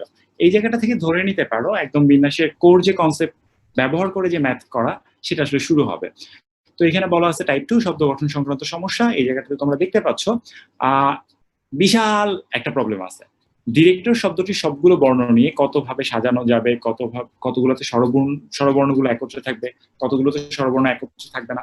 মোটামুটি 7টা প্রবলেম আছে, তার মধ্যে আবার একটা 3টা ক্লাসিফিকেশন আছে, এই ধরনের ব্যাপার স্যাপার। তো আমরা দেখি, আমরা কিছু কোর কনসেপ্ট এই জায়গা থেকে আলোচনা করব। আমরা স্টার্ট করি। তো আমরা একদম সবার আগে আসি হচ্ছে এটাতে, 1 নাম্বারটা। 1 নাম্বার সমস্যাটা কি ছিল আমরা আরেকবার দেখি। ডিরেক্টর শব্দটি সবগুলো বর্ণ নিয়ে কতভাবে সাজানো যায়, এখানেও বলা আছে কতভাবে সাজানো যায়। তো আমরা জাস্ট এইটা বের করতে যাচ্ছি যে ডিরেক্টর শব্দটির সবগুলো বর্ণ যদি আমরা এখন একত্রে নেই, তাহলে মোট কতগুলো বিন্যাস করা যাবে। তো তোমরা এটার জন্য যেটা করবা, খুব সিম্পল ব্যাপার। জাস্ট এইখানে মোটামুটি ভাবে তোমার হিসাবটার একটা প্যাটার্ন বলে দেয়া আছে। প্রথমে যেটা বলা আছে, টোটাল বর্ণ আছে কতগুলো। তো আমরা যদি গুনি টোটাল বর্ণ কতগুলো আছে, এখানে আছে 2টা 4টা 6টা 8টা। সো টোটাল বর্ণ এই জায়গাটা থাকবে 8টি। আচ্ছা, স্বরবর্ণ আছে কতগুলো? তো আমরা যদি স্বরবর্ণগুলো খুঁজে বের করার চেষ্টা করি, এখানে একটা আই আছে, ই আছে, ও আছে। এই 3টা ছাড়া কি আর কোনো স্বরবর্ণ আছে? সম্ভবত নাই। তাহলে আমরা স্বরবর্ণগুলোর লিস্টটা একটু বানাই। এটা হচ্ছে আই, ই এবং হচ্ছে ও। তার মানে স্বরবর্ণ আছে হচ্ছে 3টি। ব্যঞ্জন বর্ণ কতগুলো আছে? ব্যঞ্জন বর্ণ যেহেতু টোটাল 8টা অক্ষর, 8টা অক্ষরের মধ্যে বাকি 5টা হবে অবশ্যই আমার ব্যঞ্জন বর্ণ। তো আমি চাইলে লিস্টও করতে পারি, ডি, আর, সি, টি এবং তারপরে আবারও আর। খেয়াল কইরো আর কিন্তু 2বার ফেরত আসছে। তাহলে ব্যঞ্জন বর্ণ আছে 5টা, যার মধ্যে একটু ছোট্ট করে যোগ করে রাখি 2টা আর আছে, যে 2টা আর আসলে একই জিনিস। আচ্ছা, এটা আবার নিচে আমরা উল্লেখও করছি আর আছে কতগুলো। সো আর আছে হচ্ছে 2টি। সবগুলো বর্ণ নিয়ে ডিরেক্টর শব্দটিকে কতভাবে সাজানো যাবে। তো কাজটা খুবই সিম্পল, আমরা অলরেডি এই ধারণাটা ব্যবহার করে আসছি। এখানে মোট অক্ষর আছে 8টা, যার মধ্যে আর আছে হচ্ছে 2টা। সো আমরা যেটা বলবো সেটা হচ্ছে মোট বিন্যাস সংখ্যা হইতে পারে 8টা জিনিসকে সাজানো যাবে ফ্যাক্টোরিয়াল 8 উপায়ে, কিন্তু যেহেতু এর মধ্যে 2টা জিনিস কমন আছে, একটা ফ্যাক্টোরিয়াল 2 দিয়ে ভাগ করতে হবে। তো আমরা যদি পরের প্রবলেমটা দেখি, আশা করি এটা সবাই বুঝতে পারছো, এটার মধ্যে কোনো আসলে ঝামেলাই নাই। কতগুলোতে স্বরবর্ণ একত্রে থাকবে। সো স্বরবর্ণ একত্রে থাকার জন্য মূল ট্রিক্সটা যেটা মাথায় রাখবে, যেটা হাইলাইট করে দেওয়া আছে, যাদেরকে একত্রে রাখতে হবে তাদেরকে একটা বর্ণ চিন্তা করবো। এই কথাটার মানে কি? আমার যদি স্বরবর্ণগুলোকে একত্রে রাখতে হয় তাহলে আমার একটু আগে আমি যে লিস্টটা বানাইছি যে ওকে ব্যঞ্জন বর্ণ এবং স্বরবর্ণের লিস্ট, আমরা জানি এখানে ব্যঞ্জন বর্ণ আছে ডি আর সি টি আর এই 5টা, এবং স্বরবর্ণ আছে হচ্ছে আই ই ও। সো আমরা যেটা করব সেটা হচ্ছে আই ই এবং ও এই 3টাকে একত্রে রাখার বুদ্ধি হচ্ছে এদেরকে একটা একটা মাত্র বস্তু হিসাবে চিন্তা করা। অনেকটা ধরো যে এটাকে একটা বস্তার মতো চিন্তা করব। সো এটা যদি একটা বস্তা হয় তাহলে এই বস্তাটা যখন বিন্যাস হয়ে বিভিন্ন জায়গাতে যাবে পুরা বস্তাটা একত্রে যাবে, অর্থাৎ আইইও কোনোভাবেই আলাদা হওয়ার সুযোগ পাবে না। আমার মূল লক্ষ্যটা হচ্ছে যে এই বস্তার ভিতরে জিনিসগুলো যাতে সব একত্রে থাকে। তো তাহলে আমরা এইভাবে চিন্তা করতে পারি ডি আর সি টি আর এবং হচ্ছে নতুন একটা বস্তা, যে বস্তার ভেতর 3টা জিনিস আছে। তাহলে 1টা 2টা 3টা 4টা 5টা ব্যঞ্জন বর্ণ এবং স্বরবর্ণগুলো সবগুলো মিলে একটা বস্তা। তাহলে টোটাল তোমার জিনিস থাকতেছে 6টা। এই 6টা জিনিসকে বিন্যাস করা যাবে কত উপায়? সো অ্যান্সারটা হচ্ছে ফ্যাক্টোরিয়াল 6। বাট এই জায়গাটাতে কয়েকটা ছোট্ট নোট আছে। নাম্বার 1, যদিও এখানে 5টা জিনিস বা 5টা আলাদা 5টা অক্ষর এবং একটা বস্তা আছে, তার মানে টোটাল 6টা জিনিস। বাট তোমরা যদি দেখো আমরা আগেও আইডেন্টিফাই করছি এখানে আর আছে 2টা। সো প্রথম কারেকশনটা হচ্ছে 2টা আর এর জন্য আমার একটা ফ্যাক্টোরিয়াল 2 দিয়ে ভাগ করতে হবে। তো মনে হইতে পারে এই জায়গাতে কাজটা শেষ, কিন্তু আসলে ছোট্ট আরেকটা কাজ এখনো বাকি আছে যেটা গুরুত্বপূর্ণ এবং এইটা আসলে কোনো মতেই ভোলা চলবে না। খেয়াল করে দেখো যে আমরা যখন আইইও কে একটা বস্তার মধ্যে ভরছি, তার মানে এই বস্তাটা এখন তোমার আগে পরে বিভিন্ন জায়গাতে যেতে পারবে। এই যে এই বস্তাটার মধ্যে তোমার আইইও আছে, সো এটা এই জায়গাটাতে যেতে পারে, টিআর এর মাঝখানে, সিআরটি এর মাঝখানে, অনেকগুলো জায়গাতে যেতে পারে। কিন্তু খেয়াল করো আইইও এই যে যে ক্রমটা আমি লিখছি এটা তো আইইও না হয়ে আগে ই, তারপরে আই, তারপরে ও থাকতে পারতো। তাহলেও কিন্তু তোমার স্বরবর্ণগুলো একত্রেই থাকতেছে, বা ওটা সবার আগে আসতে পারতো, আইটা সবার শেষে যেতে পারতো। সোজা কথায় এই স্বরবর্ণগুলোকে তুমি যদি নিজেদের মধ্যে একটু আগে পরে করো তাহলেও কিন্তু স্বরবর্ণগুলো একত্রেই থাকতেছে। অর্থাৎ তোমার যে শর্তটা, একত্রে থাকার যে শর্তটা, সেই শর্তটা ভঙ্গ হচ্ছে না। তাহলে এই জায়গাটা থেকে আমরা নতুন আরেকটা ইনসাইট নিতে পারি। ইনসাইটটা হচ্ছে আমরা ডিআরসিটিআর এর সাথে এই বস্তাটাকে তো বিন্যাস করতে পারবোই, তাতে কোনো সমস্যা নাই। একই সাথে আমরা স্বরবর্ণ যেগুলো আছে এগুলাকে চাইলে নিজেদের ভেতর ইচ্ছা মতো বিন্যস্ত করতে পারি। তাহলে এই জায়গাতে স্বরবর্ণ আছে 3টা, এই 3টা স্বরবর্ণকে নিজেদের ভেতর বিন্যস্ত করা যাবে ফ্যাক্টোরিয়াল 3 উপায়। একটু আগে তোমাদের সৌরভ ভাই আলোচনা করছিলেন, এটা হচ্ছে বিন্যাসের গুণজ যে বিধিটা, সেই জিনিসটা, অর্থাৎ ভেঙে ভেঙে কাজটা করা। আমরা প্রথমে যেটা করলাম এই 5টা জিনিস এবং হচ্ছে একটা বস্তাকে বিন্যাস করছি, তারপর সেই বস্তার ভেতরের যে জিনিসগুলো সেটাকে আবার বিন্যাস করছি। যেহেতু কাজটা ভেঙে ভেঙে করছি, মাঝখানে গুণ চিহ্নটা চলে আসছে। তো আশা করি এটাতে কোনো সমস্যা নেই। আমরা একটু পরের প্রবলেমের দিকে যাই। এরপরে বলছে কতগুলোতে স্বরবর্ণগুলো একত্রে থাকে না। এই জিনিসটা আমি আসলে ঠিক বলতে চাচ্ছি না, এটা তোমরা নিজেরা চিন্তা করলেই, জাস্ট এখানে যেভাবে সাজানো আছে এটা তোমরা নিজেরা চিন্তা করলেই বের করে ফেলতে পারবা। মোট বিন্যাস দেওয়া আছে, একত্রে রেখে যে বিন্যাস সংখ্যাটা সেটা আমি একটু আগেই বের করছি। তাহলে একত্রে রেখে বিন্যাস সংখ্যা যদি জানা থাকে, মোট বিন্যাস যদি জানা থাকে, মোট বিন্যাস থেকে একত্রে রেখে বিন্যাস সংখ্যাটা বাদ দিলে একত্রে না রেখে বিন্যাস সংখ্যাটা আমরা পেয়ে যাব। এটা তোমরা নিজেরা চিন্তা করবে। আচ্ছা, তো এরপরে যেটা আছে কতগুলোতে 2টি স্বরবর্ণ একত্রে থাকবে না, এই কনসেপ্টটা ইম্পর্টেন্ট। আমি এটা একটু ছোট্ট করে বলে দিই। দেখো ডি আর সি টি এবং আর, এখানে ব্যঞ্জন বর্ণ আছে তোমার টোটাল 5টা। তোমাকে বলছে 2টা স্বরবর্ণ একত্রে থাকবে না। আগেরটার সাথে কিন্তু এটা একটা ছোট্ট পার্থক্য আছে। আমরা যখন আগের স্লাইডটা দেখতেছিলাম এই জায়গাটাতে বলা ছিল কতগুলোতে স্বরবর্ণগুলো একত্রে থাকবে, আর এই জায়গাটাতে বলা আছে 2টি স্বরবর্ণগুলো একত্রে থাকবে না। এই দুইটার মাঝখানে একটা বেসিক পার্থক্য আছে। বেসিক পার্থক্যটা হচ্ছে আগেরবার যখন বলা হচ্ছিল যে কতগুলোতে স্বরবর্ণগুলো একত্রে থাকবে, বা এখানে যখন আমরা আলোচনা করছিলাম স্বরবর্ণগুলো একত্রে থাকবে না, এইটার সাথে এই 2টা স্বরবর্ণ গুলো একত্রে থাকবে না, এর একটা ছোট্ট পার্থক্য আছে। পার্থক্যটা কি আমি একটা জাস্ট ছোট্ট এক্সাম্পল দিই, তাহলে বুঝে যাবে, বিস্তারিত আলোচনা করতেছি না। আমি ধরলাম ডি আর সি টি আর এবং আই এ ই, এটা হচ্ছে এমন একটা বিন্যাস যেটাতে স্বরবর্ণগুলো একত্রে আছে। বাট আমি যদি এই কাজটা করি ডি আর সি টি আর এটা আছে থাকুক, এ আর ইটাকে লাস্টে রাখলাম, বাট এই আইটাকে শুরুতে পাঠিয়ে দিলাম। এখন যদি আমি প্রশ্ন করি আচ্ছা স্বরবর্ণগুলো কি একত্রে আছে, অ্যান্সারটা কি হবে, হ্যাঁ নাকি না? অ্যান্সারটা হবে এই ক্ষেত্রে না, স্বরবর্ণগুলো একত্রে নাই। কেন স্বরবর্ণগুলো একত্রে নাই? কারণ স্বরবর্ণগুলো যখন আমি বলতেছি তখন আমি বুঝবো 3টা স্বরবর্ণের কথা। তো সবগুলো স্বরবর্ণ কি একত্রে আছে? অ্যান্সার হচ্ছে নাই। আছে কয়টা? 2টা। তো 2টা থাকলে আমরা বলবো স্বরবর্ণগুলো একত্রে নাই, শুধুমাত্র পার্টিকুলারলি 2টা স্বরবর্ণ একত্রে আছে।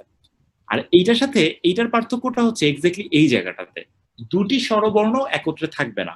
অর্থাৎ স্বরবর্ণগুলো একত্রে থাকবে না যখন বলছে, তখন এইটা তোমার একটা অপশন হইতে পারতো, কিন্তু যখন তোমাকে বলে দিচ্ছে 2টি স্বরবর্ণগুলো একত্রে থাকবে না, তখন আসলে এইটাও অপশন হিসেবে কাউন্ট হবে না। তার মানে কি? তার মানে হচ্ছে কোনো 2টা স্বরবর্ণই পাশাপাশি থাকতে পারবে না।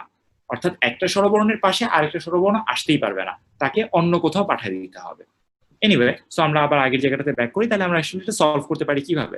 তো আমরা চিন্তা করব যেটা পাশাপাশি না বসানোর সব থেকে ভালো উপায়টা হইতেছে, তুমি একটু নর্মালি চিন্তা করো যে একটা জায়গাতে যদি কয়েকজন লোক থাকে, সেই লোকগুলার তুমি চাচ্ছ যে তাদেরকে এমন ভাবে বসাইতে যাতে কেউ কারো পাশাপাশি না বসে।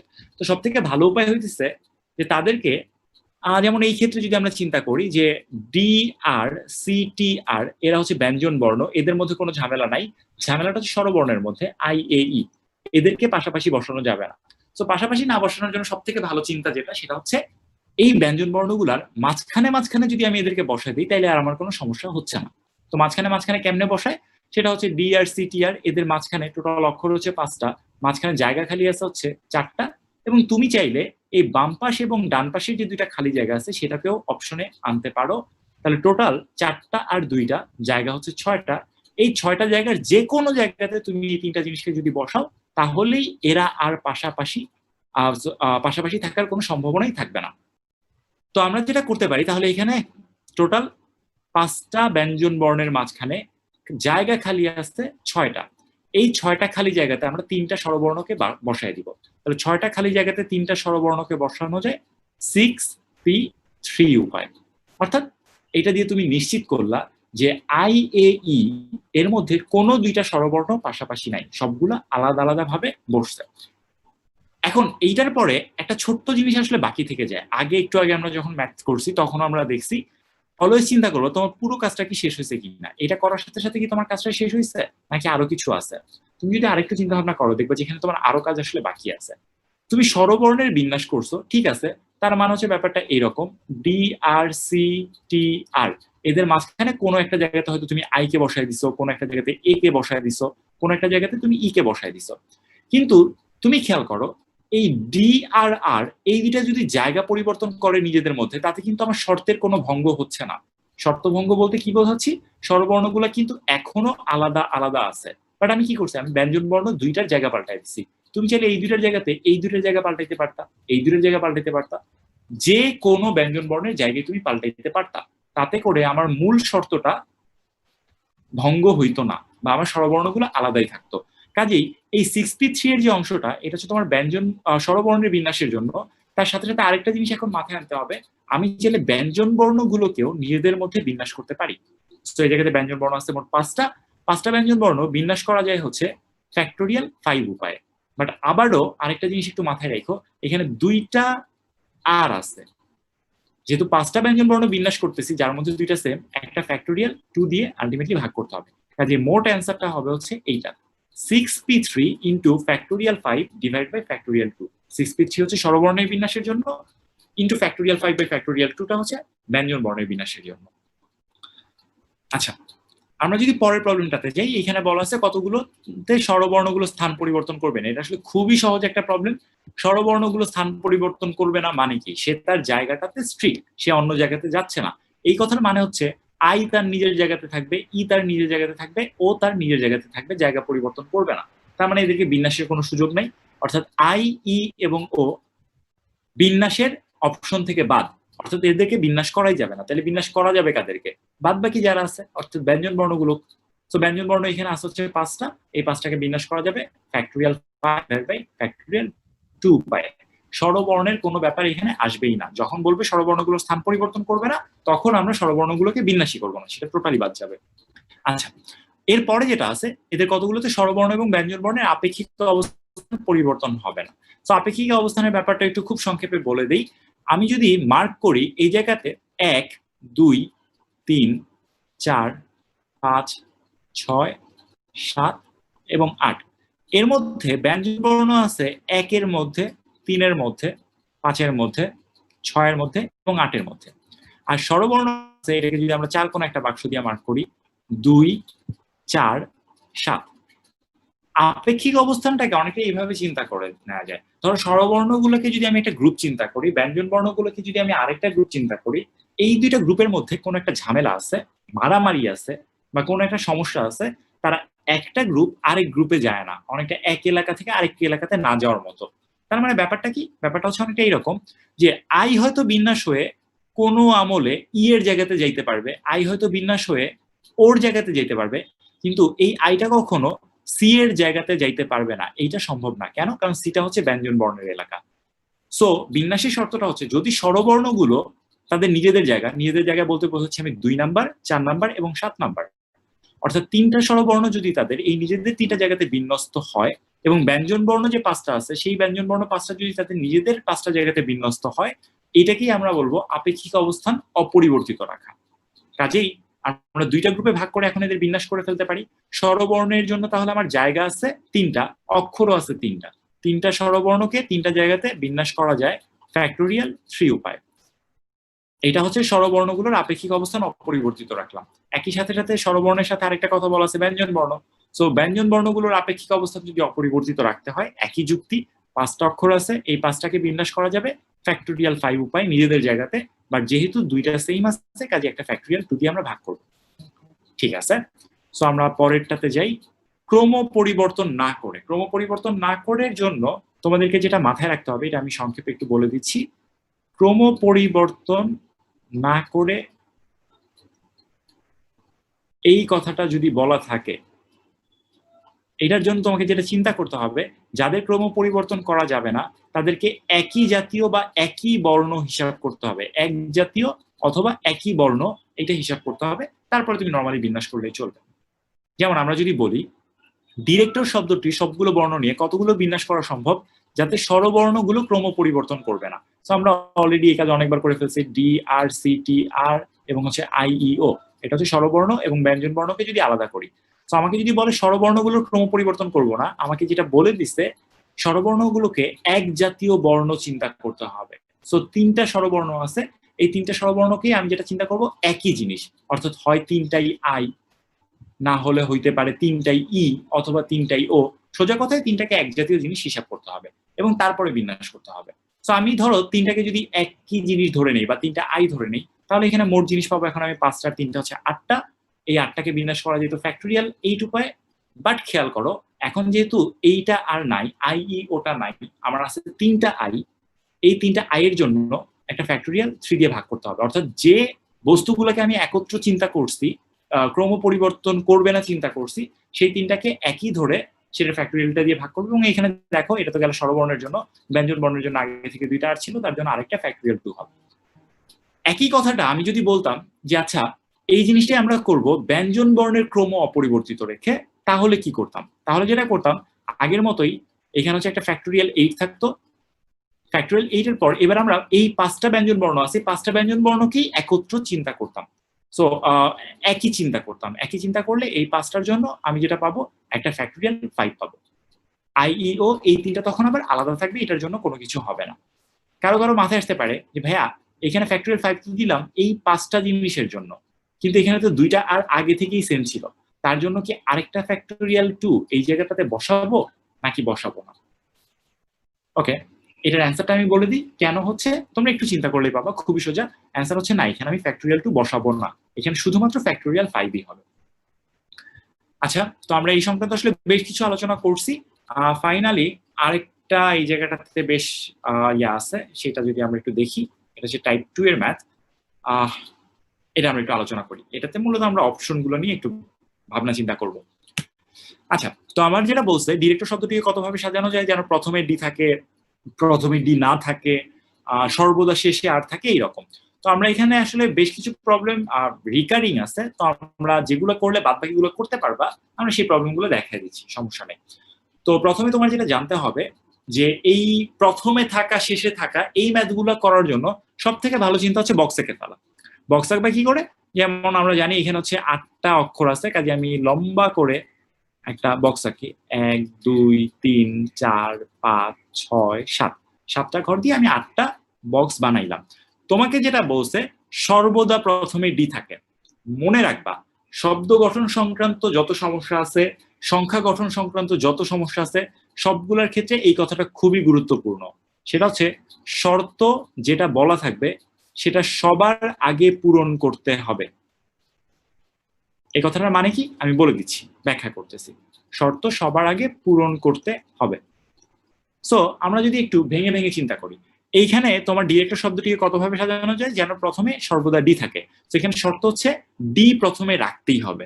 তো তুমি যেটা করবে শর্তটাকে ফিল আপ করে ফেলো, অর্থাৎ তোমার প্রথম কাজটা হবে এই জায়গাটাতে আগে হচ্ছে একটা ডি বসায় দেওয়া। কারণ খেয়াল করো, তুমি যখন প্রথমে ডি বসায় ফেলছো তোমার এখন এই ডিটা তো সরানোর আর কোনো সুযোগ নাই। তার কারণটা হচ্ছে ডি যখন প্রথমে বসায় ফেলতেছো প্রথম ঘরটা তোমার বুকড হয়ে যাচ্ছে এবং তুমি এই ডিরেক্টর থেকে ডি অক্ষরটা ইউজ করে ফেলতে পারতেছো, এই ডিটা আর ব্যবহার করা যাবে না। সো তোমার শর্ত পূরণ হয়ে গেছে। শর্তটা কি বলছিল? প্রথমে ডি বসাইতে তুমি ডি বসায় ফেলছো। প্রথমে ডি বসানো যায় কত ভাবে? অ্যান্সার হচ্ছে তোমার হাতে ডি একটাই আছে, ঘরও একটাই আছে, কাজে একভাবেই বসানো যায়, এর বেশি আর কোনোভাবে বসানো যাবে না। এখন তুমি দেখো বাকি তোমার ঘর আছে কয়টা। ডিটা যদি বাদ দাও এখানে বাকি ঘর থাকবে হচ্ছে 7টা এবং অক্ষর থাকবে হচ্ছে 7টা। এই 7টা জিনিসকে সাজানো যায় ফ্যাক্টোরিয়াল 7 উপায়ে। এইটাই অ্যান্সার হইতো, কিন্তু অ্যাজ ইউজুয়াল এটার মধ্যে 2টা আর আছে, কাজে এই 2টা আর এর জন্য একটা ফ্যাক্টোরিয়াল 2 দিয়ে ভাগ করতে হবে। আমি একটু আরেকবার বলতেছি কাজটা আমি কি করছি। সেটা হচ্ছে শর্তটা ছিল ডি কে প্রথমে বসাতে হবে, কাজে আমি ডি কে প্রথমে বসায় দিছি। ডি কে প্রথমে বসায় দেওয়ার পরে বাদবাকি গুলার ঘরের উপর কোনো শর্ত নাই, কাজে বাদবাকি ঘরগুলোকে নরমালি বিন্যাস করছি। নরমালি বিন্যাস করলে কি হয়? ওই যে মোট যতগুলো বাকি আছে তার ফ্যাক্টোরিয়াল ডিভাইডেড বাই হচ্ছে কমন যতগুলো আছে সেটার ফ্যাক্টোরিয়াল। যেন সর্বদা প্রথমে ডি না থাকে, এটা তোমরা নিজেরা বের করবা। মোট বিন্যাস থেকে এই প্রথমে ডি আছে এরকম বিন্যাস সংখ্যাটা বাদ দিলেই তোমরা করে ফেলতে পারবা। যেন শেষে সর্বদা আর থাকে, এই জিনিসটা তোমাদের পারা উচিত। জাস্ট প্রথমে ডি এর মতো শেষে আর ধরে চিন্তা করলে অনেকটা হয়ে যাবে। সো শেষে যদি আর থাকে তাহলে আসলে আমরা কিভাবে করতে পারি? দেখো তোমার এখানে আর আছে অ্যাকচুয়ালি হচ্ছে 2টা। সো 2টা আর এর মধ্যে তোমার আগে যেটা করতে হবে যে কোনো একটা আর এখানে বসাইতে হবে। এখন তারপরে মাথায় আসতে পারে ভাইয়া 2টা আর এর জন্য তাহলে শেষ ঘরে অপশন কি 2টা হবে? অ্যান্সার হচ্ছে না, অপশন এখানে একটাই হবে, কারণ এটা তো আলাদা জিনিস না, একই জিনিস। এই আর আনলে দেখতে যা হবে এই আর আনলে দেখতে আসলে একই হবে। সো এই আরটা তুমি যদি এনে ফেলো তারপরে তুমি দেখবা যে হচ্ছে বাকি জিনিস আছে কয়টা। এখন বাকি অক্ষর তোমার একটা আর কে যদি তুমি এনে ফেলো বাকি অক্ষর থাকে 7টা, সেই 7টা অক্ষরকে তোমার এই জায়গাটাতে বিন্যাস করাইতে হবে। এই 7টাকে বিন্যাস করা যাবে ফ্যাক্টোরিয়াল 7 উপায়। এখানে কিন্তু ফ্যাক্টোরিয়াল 2 ভাগ হবে না, কারণ এই 7টা যে জিনিস আছে এই 7টা জিনিসের মধ্যে কোনো কিছু কমন নাই। কমন থাকলে আমরা ভাগ করতাম। যেন শেষে সর্বদা আর না থাকে এটা তোমরা নিজেরা করবা, জাস্ট আগেরটার মতোই মোট বিন্যাস থেকে শেষে আর আছে এটা বাদ দিলেই পেয়ে যাবা। যেন প্রথমে ডি থাকে এবং শেষে সর্বদা আর থাকে, এইটা সোজা প্রবলেম, তোমাদের পারা উচিত। আগের বার যেটা করছে এতক্ষণ পর্যন্ত একটা অক্ষর নিয়ে চিন্তা করছে, এখানে 2টা অক্ষর নিয়ে চিন্তা করবা। প্রথমে ডি বসায় দাও, লাস্টে আর বসায় দাও, তোমার কাজ শেষ, মানে কন্ডিশনটা ফিল আপ করা শেষ। এবার বাকি অক্ষর আছে 5টা, সেই 5টাকে মাঝখানে বিন্যাস করাই দিই, সরি 5টা না 6টা আছে, এই 6টাকে মাঝখানে বিন্যাস করাই দিবা। তারপরে বলছে যেন প্রথমে ডি অথবা শেষে আর থাকে। তো এটার জন্য যেটা করতে হবে সেটা হচ্ছে প্রথমে ডি ধরে মোট কতগুলো বিন্যাস সম্ভব সেটা বের করতে হবে, তারপর আর ধরে কতগুলো বিন্যাস সম্ভব সেটা বের করতে হবে, এবং 2টা থেকে বাদ দিতে হবে ডি এবং আর 2টাই আছে এই বিন্যাস সংখ্যাটা। তোমরা 6 নাম্বারটা নিজেরা চেষ্টা করো। আচ্ছা, আমার মনে হয় যে পরের যেগুলো আছে এটাতে আসলে বলার তেমন কোনো কিছু নাই, আমি জাস্ট যদি একটু স্কেচটা করে দিই তোমরা আসলে বুঝে যাবা। এখানে যেটা বলছে প্রথমে ডি থাকে শেষে আর থাকে না। সো আমার এই জায়গাটাতে ঘর ছিল একটা, এই জায়গাতে ঘর আছে 7টা। তো তাহলে প্রথমে যেটা বলছে ডি বসানো যাবে প্রথমে, তাহলে প্রথমে ডি বসাইলাম, শেষে আর বসবে না, তার মানে লাস্টের ঘরটাতে আর বসানো যাবে না। সো লাস্টের ঘরটাতে যদি আর না বসানো যায় আর বসানো যাবে কই? প্রথম ঘরটা ফিল আপ হয়ে গেছে, লাস্টের ঘরটা খালি আছে কিন্তু বসানো যাবে না, বসাতে হবে মাঝখানের 6টার কোনো একটা জায়গাটাতে। তাহলে আর এর জন্য অপশন হচ্ছে এই 6টা ঘরের যে কোনো একটা। ওকে, তার মানে তুমি যেটা করবা আর হচ্ছে মাঝখানে কোনো একটা জায়গাতে বসায় ফেলবা, এন্ড দেন তারপরে বাকি যে অক্ষরগুলো আছে সেই অক্ষরগুলোকে অন্যান্য জায়গাতে বসাবা। তাহলে আমরা যদি খুব দ্রুত চিন্তা করি, প্রথমে ডি বসাইছো এটার জন্য অপশন হচ্ছে একটা, তারপরে আর যেগুলো আছে আর কে বসাইতে হবে এই মাঝখানটাতে, সো মাঝখানে আসলে দুইটা আরকে টোটাল কত ভাবে বসানো যায় এটা তোমরা চিন্তা করবা। এটা হচ্ছে 6 ভাবে বসানো যাবে অ্যাকচুয়ালি, দুইটা আর যদি নিয়ে চিন্তা করি 6 ভাবে। আর না, মাঝখানে 6টা আছে, তো আমরা একটু দেখি।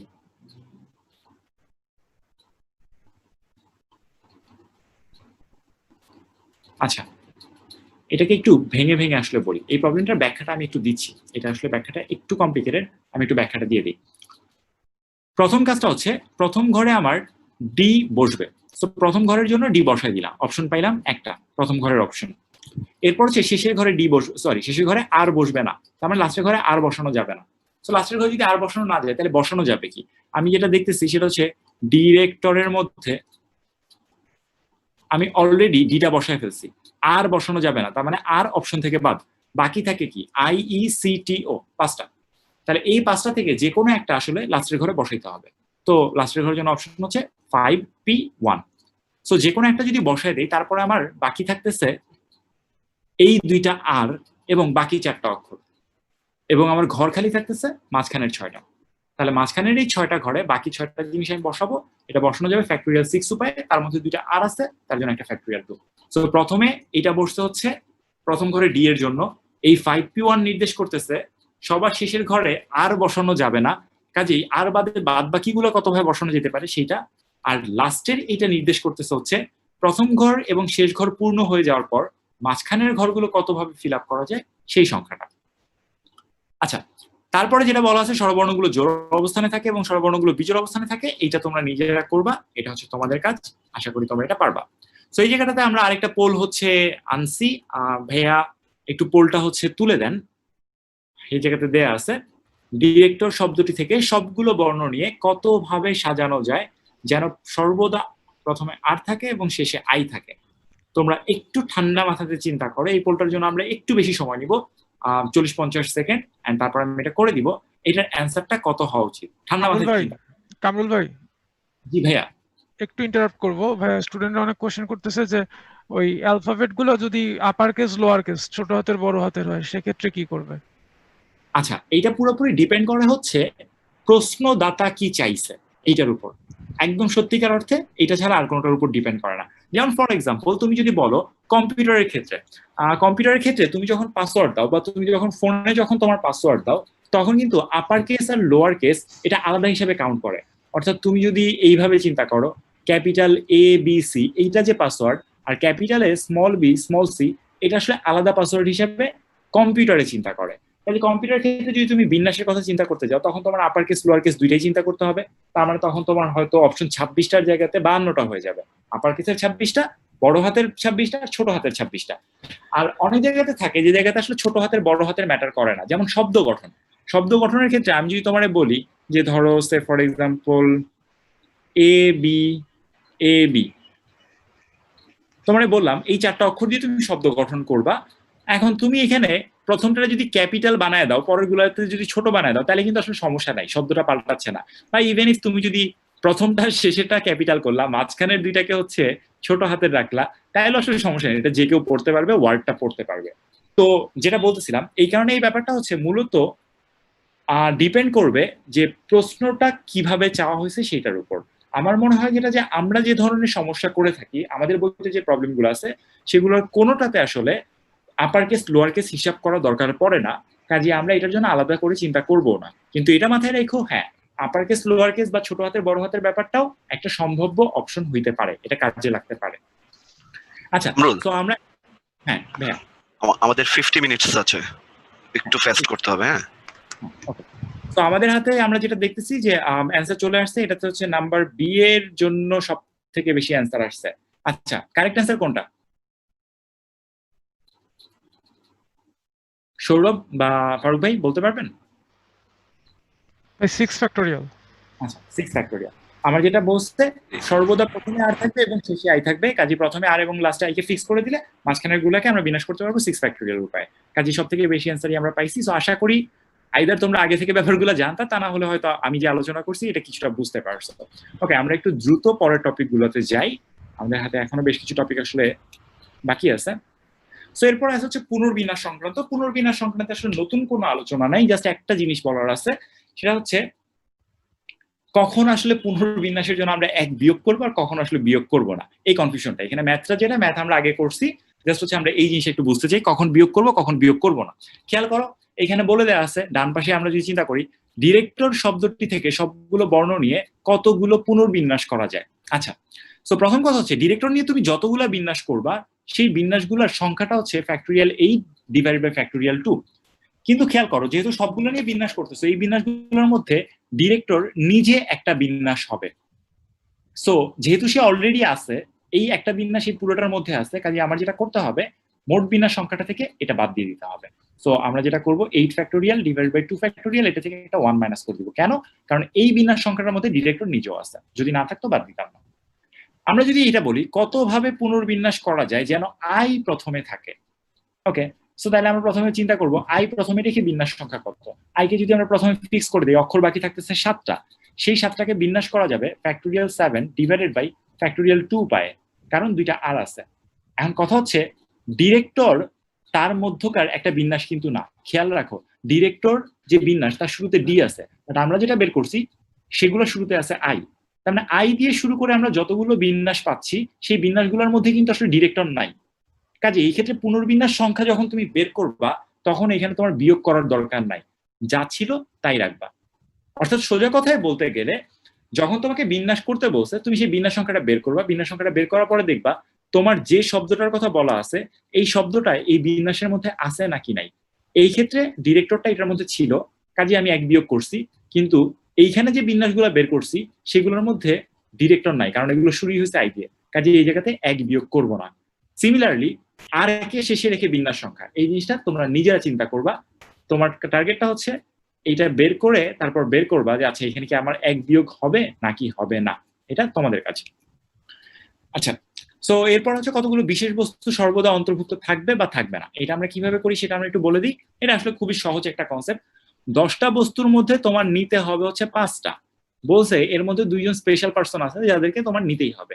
ধরে নাও ব্যাপারটা অনেকটা এইরকম যে 10 জন থেকে তোমার 5 জনকে তুমি কোনো একটা জায়গাতে নিয়ে যাবা, কোনো একটা দল গঠন করবা, কোনো একটা সাব টিম গঠন করবা, তার মধ্যে 2জন ভিআইপি আছে যাদেরকে তোমার সবসময় রাখতেই হবে। তাহলে কতভাবে করা পসিবল?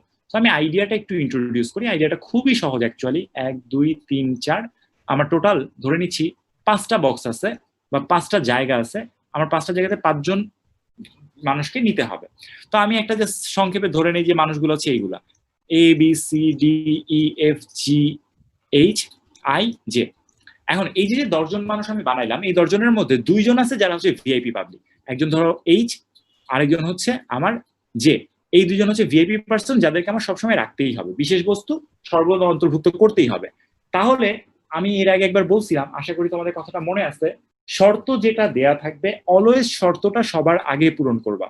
যেমন এই ক্ষেত্রে শর্ত হচ্ছে এই 2 জন ভিআইপি কে সবার আগে নিতে হবে, সো তুমি আগে এদের 2 জনকে নিয়ে নাও। সো এই 2 জনকে নিয়ে তোমার এই জায়গাতে খালি জায়গা আছে 5টা খালি জায়গাতে 2 জনকে বসায় দাও, 5টা খালি জায়গাতে 2 জনকে বসানো যায় 5p2 পায়। সো তোমার মূল শর্ত যেটা 2টা বিশেষ বস্তু সর্বদা অন্তর্ভুক্ত, সেইটা কিন্তু হয়ে গেল, শর্তটা ফিল আপ হয়ে গেছে। শর্তটা ফিল আপ হওয়ার পর এখন তুমি বাদ বাকি কাজটা করো। ধরে নাও যে তুমি হয়তো 1 নাম্বার ঘর আর 3 নাম্বার ঘরে 2 জনকে বসাইছো, তাহলে এখন ঘর খালি আছে কয়টা? 3টা, তার মানে এই 3টা জায়গাতে আরো 3 জনকে নিতে হবে। এই 3 জনকে তুমি নিবা কোত্থেকে? এইচ আর জে কে তো নিয়ে ফেলছো, তারা বিশেষ ভিআইপি, তারা বাদ। তাহলে বাকি আছে এখনো কয়জন? 10 জনের মধ্যে 2 জনকে যখন তুমি নিয়ে ফেলছো, এখনো এইখানে 7 জন আর এখানে 1 জন, টোটাল 8 জন বাকি আছে। সো তোমার কাজ হচ্ছে এই 8 জন থেকে ইচ্ছা মতো 3 জনকে নেয়া। কতভাবে নেওয়া সম্ভব এটা আমরা বলতে পারি 8p3 উপায়। সো 2টা কাজ করছি, ঠান্ডা মাথাতে যদি চিন্তা করো আরেকবার। প্রথমত শর্ত পূরণটা করছি কিভাবে? আমার এখানে 5টা খালি জায়গা ছিল, এই 5টা খালি জায়গাটাতে 2 জনকে আমরা বসাই দিছি 5p2 উপায়ে। এন্ড তারপর 3টা খালি জায়গা ছিল, যেহেতু বাদ বাকিদের উপর আর কোনো শর্ত নাই, আমার বাকি আছে 8 জন, সেই 8 জন থেকে বাকি 3 জনকে আমরা নিয়ে আসছি। এরপর হচ্ছে চক্রবিন্যাস। তো চক্রবিন্যাসের ব্যাপারটা কি একটু বলা যাক। দেখো এই জায়গাটাতে কতগুলো বিন্যাস আছে যেটা আসলে হয়তো খুব ভালো পড়া যাচ্ছে না, আমি একটু বড় করে এখানে লিখে দিই। এখানে লেখা আছে এ, এখানে লেখা আছে বি, এখানে সি, এখানে ডি, এখানে লেখা আছে ডি, এখানে লেখা আছে এ, এখানে লেখা আছে বি, এটা হচ্ছে সি, এটা হচ্ছে সি ডি এ, এবং এটা হচ্ছে বি, এবং এখানে বলা আছে B C D A. Kamrul, যখন আমি এদেরকে পাশাপাশি রাখতাম বলতে ধরো এই জিনিসটা যদি আমরা এ থেকে লেখা শুরু করি, এর পরে কে আছে, ধরলাম ডি আছে, ডি এর পরে সি আছে, সি এর পরে বি আছে। So A D C B এটাকে আমরা একটা বিন্যাস বলতাম। আমরা যদি আবার এইটার দিকে তাকাই, এইখানে এ থেকে গোনা শুরু করছিলাম, এখানে যদি একই জায়গা থেকে গোনা শুরু করতে হয় তাহলে ডি থেকে গোনা শুরু করতে হবে। সো ডি থেকে যদি গোনা শুরু করি তাহলে আমরা বলবো ডি, ডি এর পরে আছে সি, সি এর পরে বি, বি এর পরে এ, ডি সি বি এ। একইভাবে যদি আমরা তার পরেরটা লিখি এটা হচ্ছে সি বি এ ডি, এবং একইভাবে যদি আমরা তার পরেরটা লিখি তাহলে এটা হবে হচ্ছে বি এ ডি সি। স্বাভাবিকভাবে যখন আমরা পাশাপাশি বিন্যাস নিয়ে চিন্তা করব, এই প্রত্যেকটা হচ্ছে আলাদা আলাদা বিন্যাস হিসেবে বিবেচিত হবে, দেখেই বোঝা যাচ্ছে। কিন্তু ফ্যাক্ট হচ্ছে যখন এটা বৃত্তাকারে আছে, বৃত্তাকারে থাকলে কে আগে আছে কে পরে আছে এই জিনিসটা গুরুত্বপূর্ণ না, গুরুত্বপূর্ণ হচ্ছে কার পরে কে আছে। সো আমরা সাইকেলটা লিখি এইভাবে, যেমন প্রথমটার দিকে তুমি যদি তাকাও দেখবা এর পরে আছে হচ্ছে ডি, ডি এর পরে আছে হচ্ছে সি, সি এর পরে আছে হচ্ছে বি, বি এর পরে আবারও ফেরত আসতে হচ্ছে এ, এই যে এই জায়গাটা থেকে বি এর পরে এ। তুমি তার পরেরটার দিকে তাকাও, পরেরটাও কিন্তু দেখো মোটামুটি একই ব্যাপার। প্রথমে আছে ডি, ডি এর পরে আছে হচ্ছে সি, সি এর পরে আছে হচ্ছে বি, বি এর পরে আছে হচ্ছে এ, এর পরে হচ্ছে আবারও ডি। তার মানে ঘুরে ফিরে এইখানে এর পরে ডি ছিল, ডি এর পরে সি ছিল, সি এর পরে বি ছিল, এইখানে কিন্তু একই ব্যাপার, এর পরে ডি আছে, ডি এর পরে আবার সি আছে, সি এর পরে বি আছে। এবং আমরা যদি চিন্তা করি বাকি দুইটা আসলে একই রকম। অর্থাৎ আমরা যখন বৃত্তাকার জায়গাতে বসাচ্ছি, আমি আসলে যেটা করছি প্রত্যেককে এক ঘর করে ডানে সরাই দিচ্ছি বা এক ঘর করে বামে সরাই দিচ্ছি। এক ঘর করে বামে সরাই দিলে আপেক্ষিক অবস্থানটা কিন্তু পরিবর্তন হয় না। আমার ডানে যে ছিল সে এখন আমার ডানেই আছে, আমার বামে যে ছিল সে এখন আমার বামেই আছে, আমার উল্টা দিকে যে ছিল সে এখন আমার উল্টা দিকেই আছে। তার মানে আসলে পাশাপাশি বিন্যাসের ক্ষেত্রে এইগুলা আলাদা বিন্যাস বলে বিবেচিত হইলেও বৃত্তাকার বিন্যাসের ক্ষেত্রে আমরা এদেরকে আলাদা বিন্যাস হিসেবে বিবেচিত করি না। আমরা বলবো যেটা এই চারটা বিন্যাস মিলে আসলে একটাই বিন্যাস গঠন করছে। সেই বিন্যাসটা কি? এর পরে ডি, ডি এর পরে সি, সি এর পরে বি, বি এর পরে এ। একই কথা, সবগুলা থেকে আমরা একটা জিনিসই পাই, সেটা হচ্ছে এর পরে বি, বি এর পরে সি, সি এর সরি এর পরে ডি, ডি এর পরে সি, সি এর পরে বি, বি এর পরে হচ্ছে এ। আমরা এইভাবে বলতে পারি। কাজেই বৃত্ত চক্রবিন্যাস আর হচ্ছে স্বাভাবিক বিন্যাসের মধ্যে পার্থক্যটা হচ্ছে এই জায়গাটাতে যে পাশাপাশি বিন্যাসের ক্ষেত্রে শুরু থেকে আছে এটা ইম্পর্টেন্ট, চক্রবিন্যাসের ক্ষেত্রে পাশাপাশি ইম্পর্টেন্ট না। সো এটার জন্য ম্যাথটা যেটা করার নিয়ম সেটা আমি একটু বলে দিই। যদি তোমার চক্রবিন্যাস করতে হয় তাহলে আমরা যেটা করবো, সবার আগে শুরুতে একজন ব্যক্তিকে স্থির ধরে নিতে হয়। অর্থাৎ কোনো একটা জায়গাতে যদি তোমার 10 জন ব্যক্তি থাকে, তো 10 জন ব্যক্তিকে যদি আমার বৃত্তাকারে বিন্যাস করতে হয়, আমার নিয়মটা হচ্ছে প্রথমে আমি একজনকে স্থির করব। সো একজনকে স্থির করে তারপর বাকি 9 জনকে বিন্যস্ত করবো। সো শর্তটা হচ্ছে আমার টোটাল যদি 10 জন পাবলিক থাকে, একজনকে ফিক্সড করে দিলে, ধরো তোমার একে ফিক্সড করলাম, তাহলে বাকি আছে বাকি থাকবে হচ্ছে 9 জন। তো এই 9 জনকে আমরা বিন্যাস করি, সেটার উপায়টা হচ্ছে ফ্যাক্টোরিয়াল 9। তো আমরা যদি এই জায়গাটাতে দেখি তাহলে বুঝবা।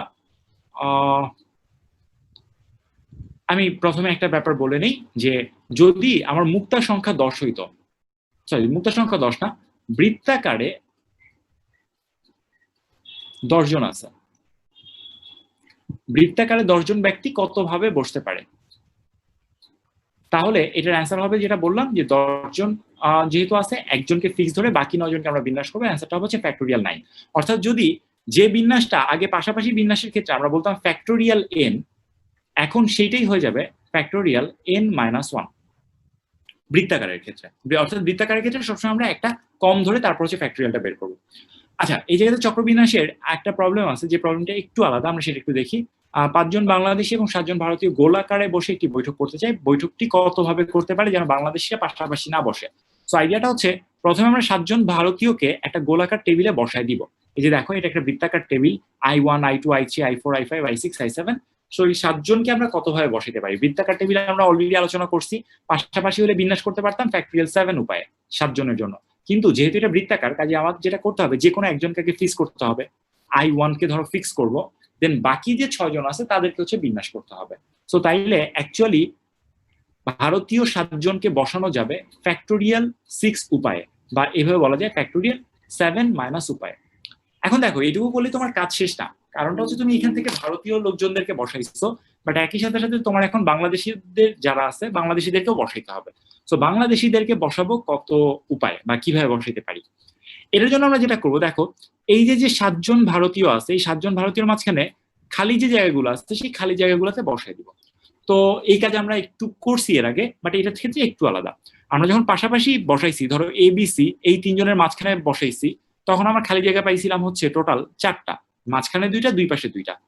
বাট যদি আমি বৃত্তাকারে চিন্তা করি, ধরো 3 জন মানুষ বা 4 জন মানুষ বৃত্তাকারে আছে, এদের মাঝখানে খালি জায়গা কয়টা আছে?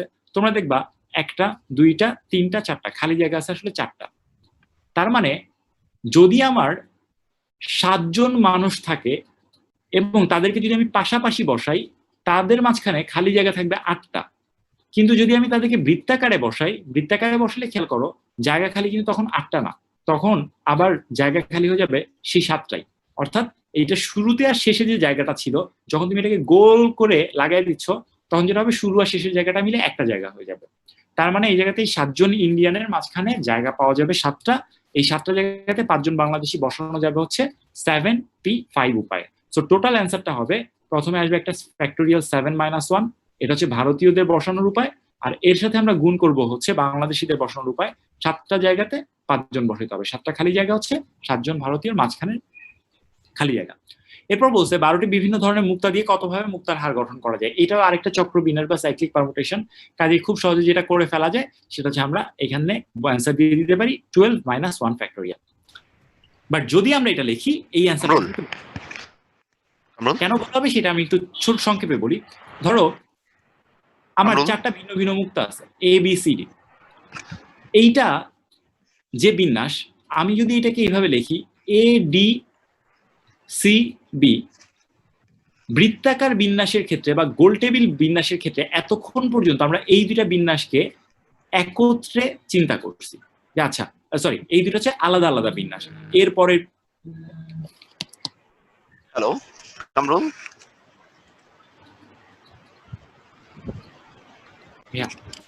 হ্যাঁ কামরুল, ওই একটু ফাস্ট হয়ে যাচ্ছে, অনেকেই ইয়ে করছে যে একটু স্লো যাওয়ার জন্য। আমি মনে হয় কথা শুনতে পাচ্ছি না, তাই না? হ্যাঁ শুনতে পাচ্ছিস? হ্যাঁ এখন শুনতে পাচ্ছি। ওই যে একটু ফাস্ট হয়ে যাচ্ছে, অনেকে বলছে একটু স্লো করার জন্য। আচ্ছা ঠিক আছে ঠিক আছে। আচ্ছা, সো আমরা যেটা বলতেছিলাম যে এই জায়গাটাতে হচ্ছে 12টা মুক্তা আছে, সেই 12টা মুক্তা দিয়ে যতভাবে হচ্ছে হার গঠন করা যাবে সেটা আমরা বের করতে চাই। তো আমরা যেটার উদাহরণটা দিতে যাচ্ছিলাম সেটা হচ্ছে এরকম, এবিসিডি যখন বৃত্তাকারে আছে তখন এই বিন্যাসটা এবং এডিসিডি এই বিন্যাসটাকে আমরা আলাদা হিসেবে চিন্তা করতাম, অর্থাৎ এই বিন্যাসটা এবং এই বিন্যাসটা হচ্ছে আলাদা বিন্যাস। কিন্তু যখন তুমি একটা মুক্তার মালার ক্ষেত্রে চিন্তা করবা, এই ক্ষেত্রে একটা প্রতিসমতার ব্যাপার আছে। এটা আসলে এই জায়গাটা থেকে মানে 2D স্পেস থেকে ভালো বোঝা যায় না, বাট তোমরা একটু চিন্তা করো। ধরো তুমি সামনে থেকে দেখতেছো একজন এই মালাটা বানাইছে, প্রথম একটা এ আছে, এরপরে বি একটা মুক্তা আছে, তারপরে সি আর একটা মুক্তা আছে, সি এর পরে ডি আর একটা মুক্তা আছে। কাজে কেউ যদি তোমার কাছে জানতে চায় যে আচ্ছা এই মুক্তার মালার বিন্যাসটা কিরকম, তুমি উত্তর দিবা আচ্ছা আমি এমন একটা মুক্তার মালা বানাইছি যার প্রথমে এ আছে, তারপরে বি আছে, তারপরে সি আছে, তারপরে ডি আছে, তারপরে আবারও এ ফেরত আসছে। তো এইটা আমরা বলতে পারি যে আচ্ছা 4টা মুক্তা দিয়ে আমি আসলে একটা মালা বানাইছি, সেটার গঠনটা। এখন খেয়াল করে দেখো, আমি যদি বলি আচ্ছা এটা তো তুমি সামনে থেকে দেখতেছো, বাট যদি তুমি এইটা যদি একটু পেছন দিক থেকে দেখতে, পেছন দিক থেকে দেখতে মানে হচ্ছে ধরো সামনে থেকে দেখলে তুমি এ বি সি ডি, এই সামনে কেউ একজন ঝুলে রাখছে, তুমি দেখলা এ বি সি ডি, তুমি এটার পরে এটার উল্টো দিকটাতে চলে গেলা, একজন তোমাকে সামনে থেকে দেখাচ্ছে এবিসিডি, তুমি এটা জাস্ট উল্টো পাশে চলে গেলা। উল্টো পাশে চলে গেলে খেয়াল করো, তুমি যখন এই দিকটা থেকে কাউন্ট করতেছিলা ক্লকওয়াইজ ডিরেকশনে, প্রথমে এ, তারপর বি, তারপর সি, তারপর ডি, তুমি যদি উল্টো দিক থেকে জিনিসটা দেখতে যাও তখন কিন্তু তোমার ক্লকওয়াইজ আর এই দিকটাতে থাকবে না। এটা একটু আয়নার সাথে তুলনা করতে পারো বা হচ্ছে একটা ঘড়ির কাঁটার সাথে তুলনা করতে পারো। যখন তুমি এই জিনিসটাকে সামনে থেকে দেখবা তখন তোমার ক্লকওয়াইজ হচ্ছে এইটা, কিন্তু যখন তুমি এটার পেছন থেকে দেখবা তখন এটার ক্লকওয়াইজ ডিরেকশনটা হবে এইটা। এটা তোমরা কেমিস্ট্রিতে সম্ভবত পড়ছো, ওই যে অনেকগুলা প্রতিসমতার মধ্যে একটা ছিল এইরকম। সো ওই পাশ থেকে যদি তুমি দেখতে যাও তখন তাহলে এর পরে তোমার কাছে বি আসবে না, কারণ তখন তোমার ক্লকওয়াইজ ডিরেকশনে আসবে ডি। সো তখন তুমি একই জিনিসটাকে বর্ণনা করবা এইভাবে, এর পরে আসবে ডি, ডি এর পরে আসবে সি, সি এর পরে আসবে হচ্ছে বি, তারপরে আবারও হচ্ছে এ। এখন কথা হচ্ছে দুইটার মধ্যে কোনটা কারেক্ট। তোমার এক বন্ধু হয়তো এটাকে সামনে থেকে দেখে বলতেছে বিন্যাসটা এইরকম, তুমি হয়তো এটাকে উল্টো দিক থেকে দেখে বলতেছো না বিন্যাসটা আসলে এইরকম। কারটা কারেক্ট? অ্যান্সার হচ্ছে দুইজনেরটাই কারেক্ট। দুইটা কি আলাদা কোনো বিন্যাস? না, দুইটা আলাদা কোনো বিন্যাস না, দুইটা আসলে একই বিন্যাস। কিন্তু গোল টেবিলের মতো যদি আমরা বৈঠক করতাম তখন এইরকম দুইটা বিন্যাস আসলে আলাদা বিন্যাস হইতো, কারণ তখন এখানে প্রতিসমতার ব্যাপারটা ছিল না, দুই দিক থেকে দেখার ব্যাপারটা ছিল না। গোল টেবিল বৈঠকের ব্যাপারটা শুধুমাত্র একদিক থেকে দেখা যায় বা এক প্রতিসম ব্যাপার, কিন্তু মুক্তার মালা গঠনের যে ব্যাপারটা এটা দুইটা দিক থেকে দেখা যায়, এই কারণে এখানে একটা দ্বিপ্রতিসমতার ব্যাপার আছে। আর দ্বিপ্রতিসমতার ব্যাপার থাকা মানেই হচ্ছে যে সামনে থেকে দেখতে যেরকম লাগবে উল্টো দিক থেকে দেখতে ভিন্ন রকম লাগতে পারে, যদিও দুইটা আসলে একই বিন্যাস। এই কারণে আলটিমেটলি যেটা হয়, এই এ বি সি ডি যে বিন্যাসটা এবং এ ডি সি বি যে বিন্যাসটা, এই দুইটা বিন্যাস মিলে একটা বিন্যাস হয়ে যাবে। এরকম যতগুলো দুইটা করে বিন্যাস নেওয়া যায় সবগুলো দুইটা মিলে আসলে একটা করে বিন্যাসে পরিণত হয়। সো আলটিমেটলি যেটা হবে 12টা মুক্তার জন্য যদিও হওয়ার কথা ছিল ফ্যাক্টোরিয়াল 12 - 1, কিন্তু মূল বিন্যাসটা হবে এর অর্ধেক বা একটা 2 দিয়ে ভাগ করে দিতে হবে। সো এটা কোন কোন জায়গাতে করবা বলে দিই, কাজটা খুব সোজা, মনে রাখবা যে কোনো গোল টেবিল বৈঠকের ক্ষেত্রে দ্বিপ্রতিসমতা থাকে না, কাজে ওই ক্ষেত্রে শুধুমাত্র 1 মাইনাস করে ফ্যাক্টোরিয়ালটা নিলেই চলবে। মুক্তার মালা গঠন এবং নাগরদোলা, এই দুইটা ছাড়া আমি আসলে আর তেমন কোনো এক্সাম্পল কোথাও পাই নাই। মুক্তার মালা গঠন এবং নাগরদোলার যে ব্যাপারটা, এখানে দ্বিপ্রতিসমতার ব্যাপার থাকে এবং এটা দুইটা দিক থেকে দেখা যায়, কাজে এটার ক্ষেত্রে 1 মাইনাস করে 2 দিয়ে ভাগ করতে হবে। আচ্ছা, এরপর হচ্ছে পুনরাবৃত্তিমূলক বিন্যাস। সো আমরা যদি পুনরাবৃত্তিমূলক বিন্যাসটা আলোচনা করি তাহলে এটা আসলে মানে ব্যাপারটা কি একটু সংক্ষেপে বলা যায়। এতক্ষণ পর্যন্ত আমরা যখন অপশন চিন্তা করছি সেই অপশনগুলাতে এরকম ছিল যে একটা জিনিস একবারই ব্যবহার করা যেত। ধরো তোমাকে যদি আমি বলি এ বি সি ডি 4টা জিনিস আছে, তোমার 3টা ঘর আছে, কতভাবে বিন্যাস করা যাবে? তো প্রথম ঘরে আমরা লিখতাম অপশন 4, তারপরের ঘরে এসে 3, তারপরের ঘরে 2। কেন এখানে অপশন কমে যাচ্ছে? কারণ প্রথমটাতে যদি এ বসাও এরপরে আর তুমি এ বসাইতে পারবা না, বি সি ডি এর যে কোনো একটা বসাইতে হবে। এটা ছিল হচ্ছে একটা জিনিস মাত্র একবার ব্যবহার করে। বাট পুনরাবৃত্তিমূলক যে বিন্যাসের কথাটা, এটার মূল কনসেপ্টটাই হচ্ছে এটা, তুমি এখানে একটা জিনিস যতবার খুশি ব্যবহার করতে পারবা। বাস্তব উদাহরণ কি হইতে পারে? তোমার ফোনের পিনকোড বা পাসওয়ার্ড বা তোমার ফোনের যে লক কোড, ধরে নিচ্ছি 4 ডিজিটের যদি তোমার একটা লক কোড থাকে, আমরা জানি 0 থেকে 9 পর্যন্ত যে কোনো ডিজিট তুমি এখানে ব্যবহার করতে পারো, তাহলে তুমি যেটা করতে পারবা, তোমার ফোনের lock code it's not like যে 2 1 3 4 সবগুলো আলাদা আলাদাই হইতে হবে। তুমি চাইলে 4টারই সেম বানাইতে পারো, 4টাই তুমি 2 দিতে পারো বা 2টা 2 2টা 3 দিতে পারো, এরকম করতে পারো। সো এরকমটা যদি করো তাহলে হইতেছে একটা জিনিস একাধিকবার রিপিট করার সুযোগটা আছে। তো এইসব ক্ষেত্রে বিন্যাস সংখ্যাটা কত হবে? প্রথম কথা হচ্ছে তাহলে বিন্যাস সংখ্যাটা আর কমবে না, অর্থাৎ এখানে যদি 4 থাকে তাহলে তারপরে 4ই থাকবে, তারপরে 4ই থাকবে। বা আমরা যদি এই যে ডিজিট দিয়ে চিন্তা করি, ডিজিটের চিন্তাটা একটা ভালো অপশন হইতে পারে। আমি ধরে নিচ্ছি 0 থেকে 9 পর্যন্ত সবগুলা ব্যবহার করে আমি 4 ডিজিটের কতগুলো সংখ্যা বানানো যায় এটা একটু বের করতে চাই। তো আমি জানি 0 থেকে 9 পর্যন্ত টোটাল ডিজিট আছে হচ্ছে 10টা, তাহলে প্রথম ঘরের জন্য তোমার অপশন থাকবে হচ্ছে 10টা, দ্বিতীয় ঘরের জন্য অপশন থাকবে 10টা, কারণ এখন অপশন আর কমতেছে না, তারপরেরটার জন্য 10টা, তারপরেরটার জন্য 10টা। বা আলটিমেটলি যেটা হবে 4টা ফ্যাক্টোরিয়াল 10 গুণ হয়ে একটা 10 টু দি পাওয়ার 4 পাওয়া যাবে।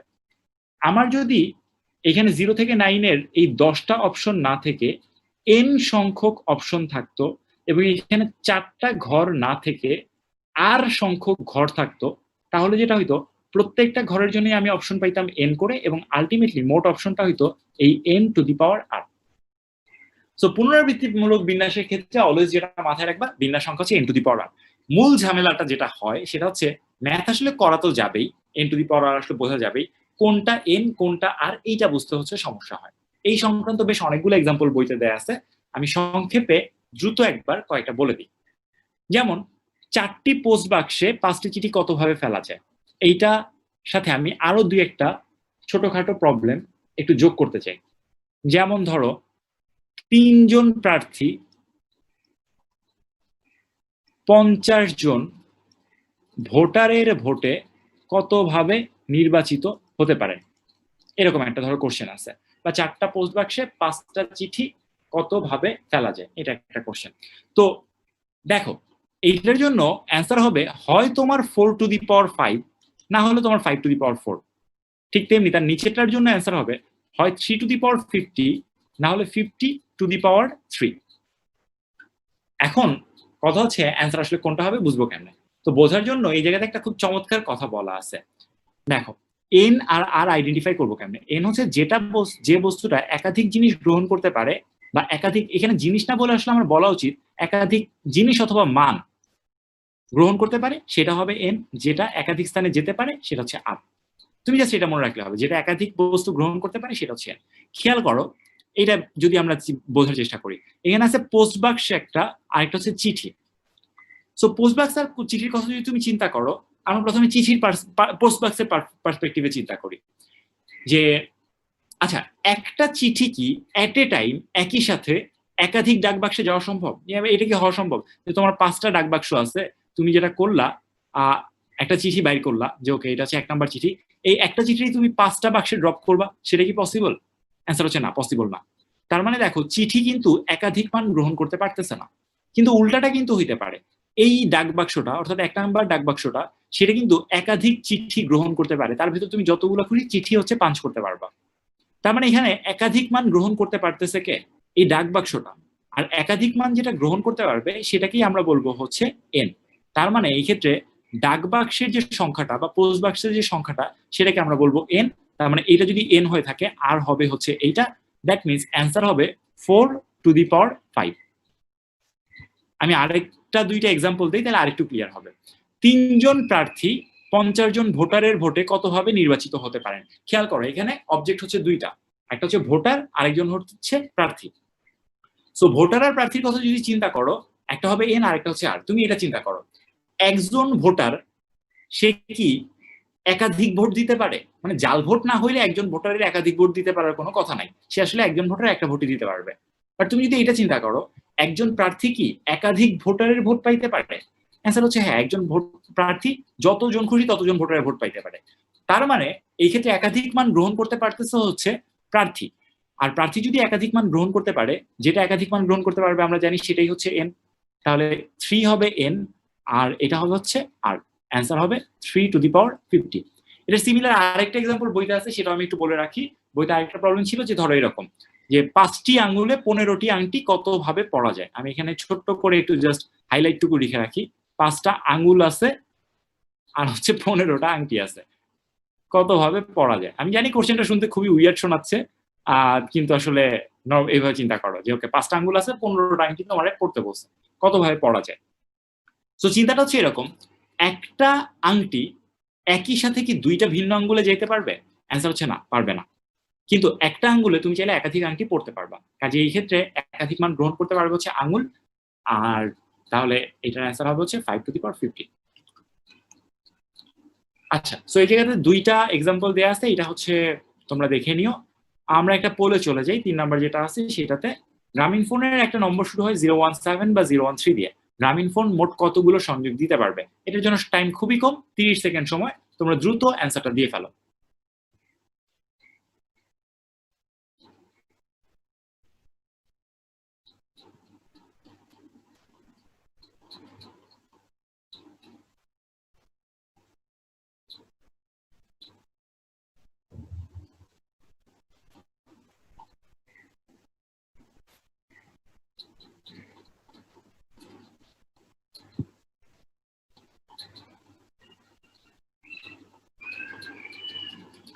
ওকে, যে অ্যান্সার গুলো পাইছি মোটামুটি একটা সুষমতা বজায় আছে।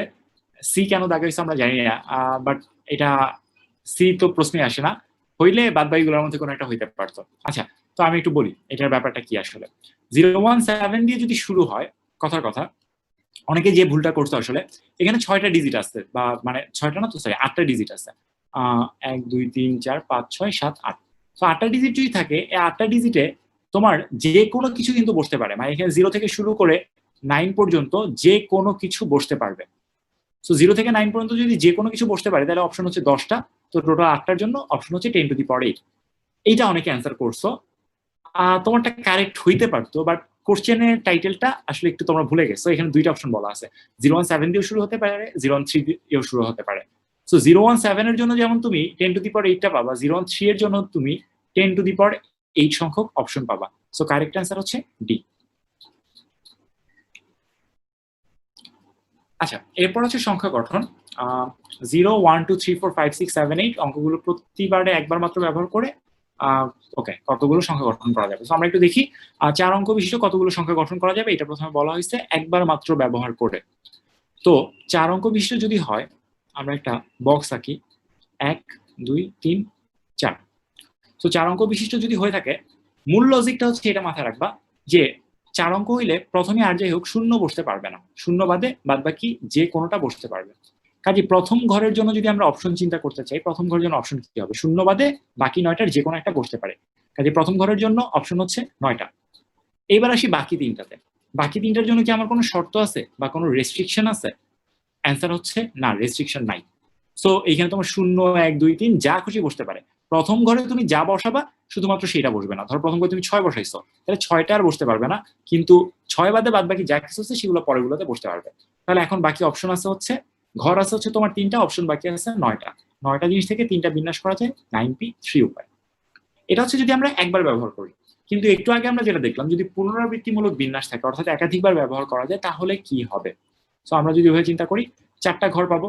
প্রথম ঘরের জন্য অপশন কয়টা? প্রথম ঘরের জন্য আমার অপশন হচ্ছে আগের মতোই 9টা, কারণ শূন্য বসানো যাবে না। কিন্তু দ্বিতীয় ঘরের জন্য এখন অপশন কয়টা? আসলে 10টা, কারণ এখানে তুমি শূন্য বসাতে পারবা, যা খুশি তাই বসাতে পারবা। সিমিলারলি তার পরের ঘরের জন্য অপশনও কিন্তু 10টা, কারণ এখন তোমার বলা আছে যে কোনো সংখ্যকবার ব্যবহার করা যাবে। অর্থাৎ ইটস নট লাইক যে তুমি একবার একটা ব্যবহার করছো তারপরে আর সেটা ব্যবহার করতে পারবা না, কাজে এটা তুমি যতবার খুশি ব্যবহার করতে পারবা। তারপরেরটার জন্য 10, বা 3টাকে আমি একত্রে আসলে বলতে পারতাম ইনটু দি পাওয়ারের ফর্মুলা দিয়ে 10⁻3। সো টোটাল অ্যান্সারটা হবে 9 × 10⁻3। সিমিলারলি আমি যদি এখান থেকে একটা দেখা যাক যে 4 অঙ্ক বিশিষ্ট কতগুলো জোড় সংখ্যা গঠন করা যাবে। সো জোড় সংখ্যা যদি গঠন করতে হয়, শর্তটা হচ্ছে আমরা জানি যেটা জোড় সংখ্যা গঠনের শর্ত হচ্ছে লাস্টের ডিজিটটা জোড় হইতে হবে। তো আমরা দেখি এখানে জোড় ডিজিট কয়টা আছে? 0, 2, 4, 6, 8, 5টা ডিজিট আছে। 0, 2, 4, 6, 8, এই 5টা থেকে যে কোনো একটা যদি লাস্টে বসাই তাহলে আসলে আমার সংখ্যাটা জোড় এটা নিশ্চিত হয়ে যাচ্ছে। তাহলে 5টা থেকে একটা বসানো যায় হচ্ছে 5p1 উপায়। এখন এটার মধ্যে একটা ছোট্ট ঝামেলা পড়ে যায়। ঝামেলাটা হচ্ছে, হ্যাঁ 5p1 এর মধ্যে কি আমি 0 বসাইছি নাকি বসাই নাই? এইসব ক্ষেত্রে ম্যাথটা করার সময় যেটার ব্যাপারে কেয়ারফুল থাকতে হয়, এটা আসলে 2টা ভাগে ভাগ করে তারপরে করতে হয়।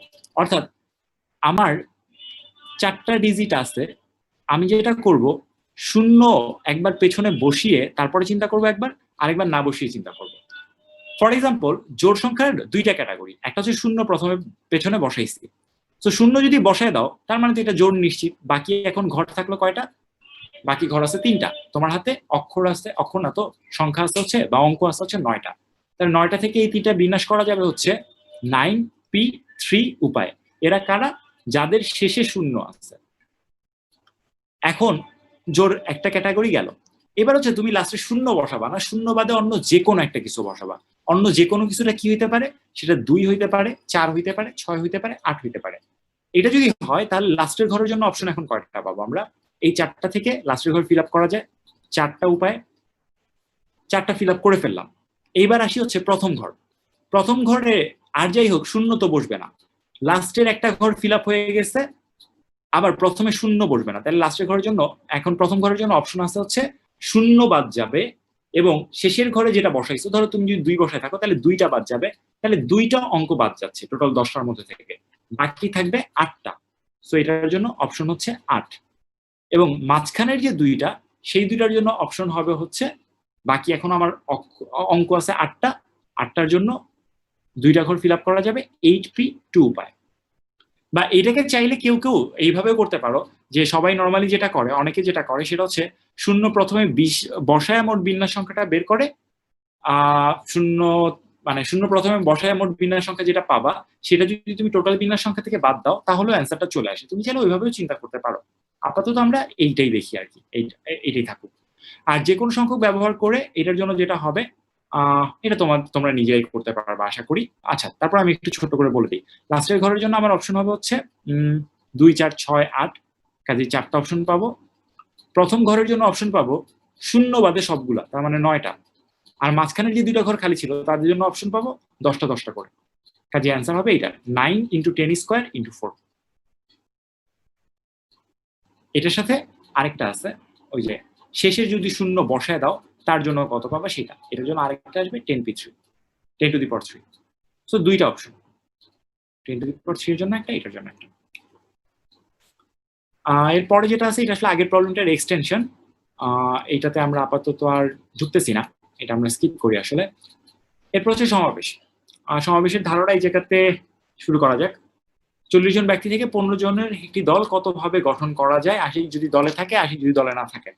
প্রথম কথা হচ্ছে আমরা যখন বিন্যাস করছি, আমি যদি তোমাকে বলতাম 40 জন থেকে 15 জন নিয়ে কতভাবে বিন্যাস করা যায়, এটার অ্যান্সার হয়তো 14p15।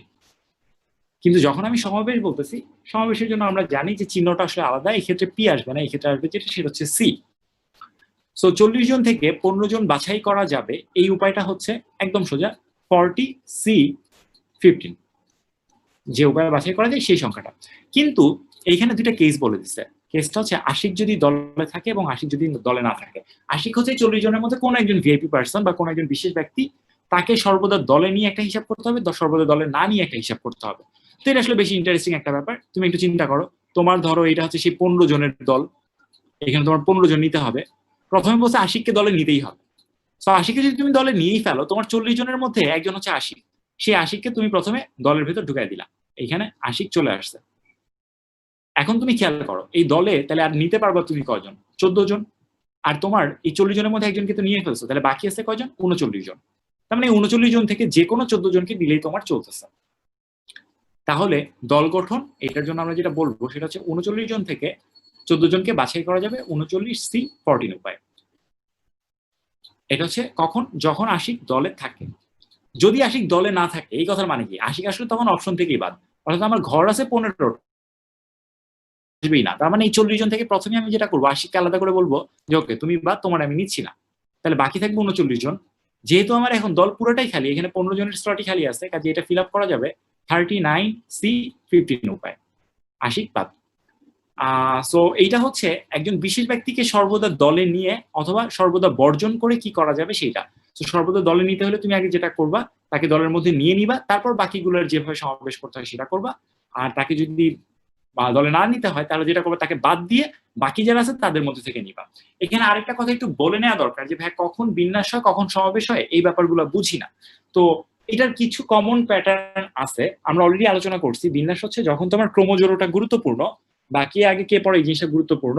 আর সমাবেশের ক্ষেত্রে ক্রমজোড়টা গুরুত্বপূর্ণ না, কারা কারা আছে সেই জিনিসটা গুরুত্বপূর্ণ। বাট এর বাইরেও কিছু কমন এক্সাম্পল দেয়া যায়। যেমন বিন্যাসটা আসলে মূলত কোন জায়গাটাতে কাজে লাগে? বিন্যাস লাগে হচ্ছে শব্দ গঠনের ক্ষেত্রে, সংখ্যা গঠনের ক্ষেত্রে,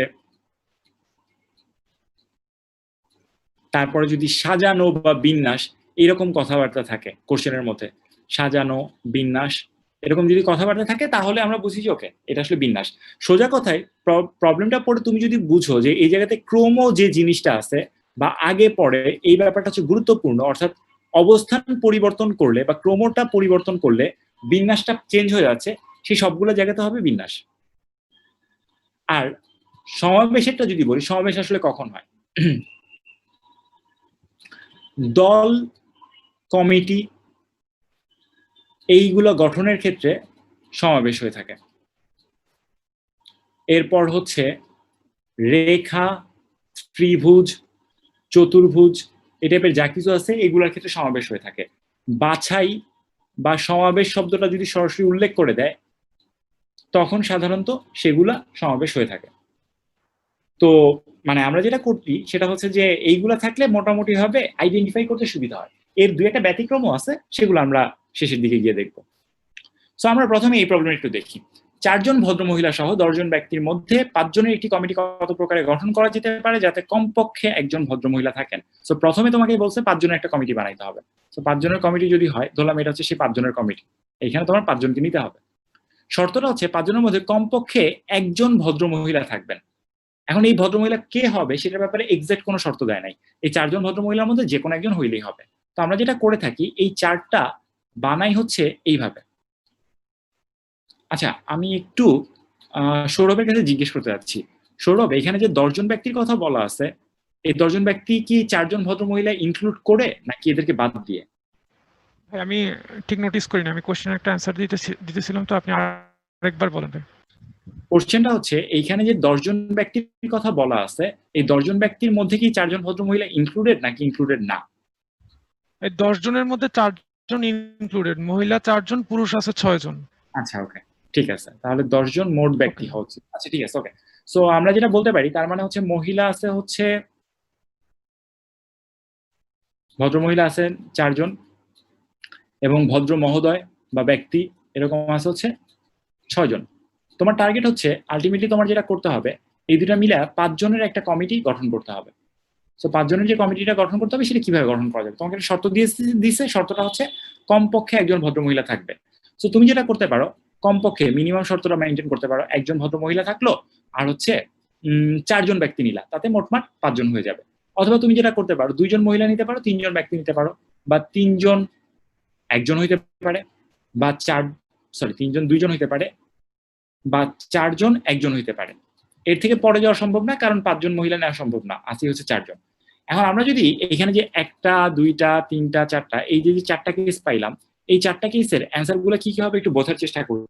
প্রথম ঘটনাটা কতভাবে ঘটতে পারে? প্রথম ঘটনাটা ঘটতে পারে, দেখো 4 জন মহিলা থেকে একজন বাছাই করা যায় 4C1 উপায়, আর 6 জন ব্যক্তি থেকে 4 জন ব্যক্তি বাছাই করা যায় 6C4 উপায়। এটা হচ্ছে প্রথমটা কতভাবে ঘটতে পারে সেই অপশনটা। সিমিলারলি আমরা যদি দ্বিতীয়টা চিন্তা করি, এটা আসলে সোজা, এখন বাকিগুলো তোমরা নিজেরাই করতে পারবে। দ্বিতীয়টা সম্ভব 4C2 ইন্টু 6C3 উপায়, তারপরেটা হচ্ছে 4C3 ইন্টু 6C2 উপায়, তারপরটা হচ্ছে 4C4 ইন্টু 6C1 উপায়।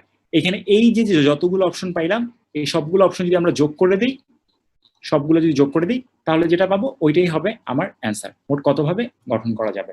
সো তোমার কাজটা হচ্ছে যখন এভাবে একটা কম্বাইন্ড কমিটি গঠন করতে বলবে, এরকম একটা সম্ভাব্য চার্ট বানাবা, তারপরে চার্টের ভেতর অপশনগুলো লিখবা, তারপর প্রত্যেকটা অপশনের জন্য কম্বিনেশনের ভ্যালুগুলো বের করবা, সেই ভ্যালুগুলো বের করে যোগ করলে তোমার অ্যান্সারটা চলে আসবে।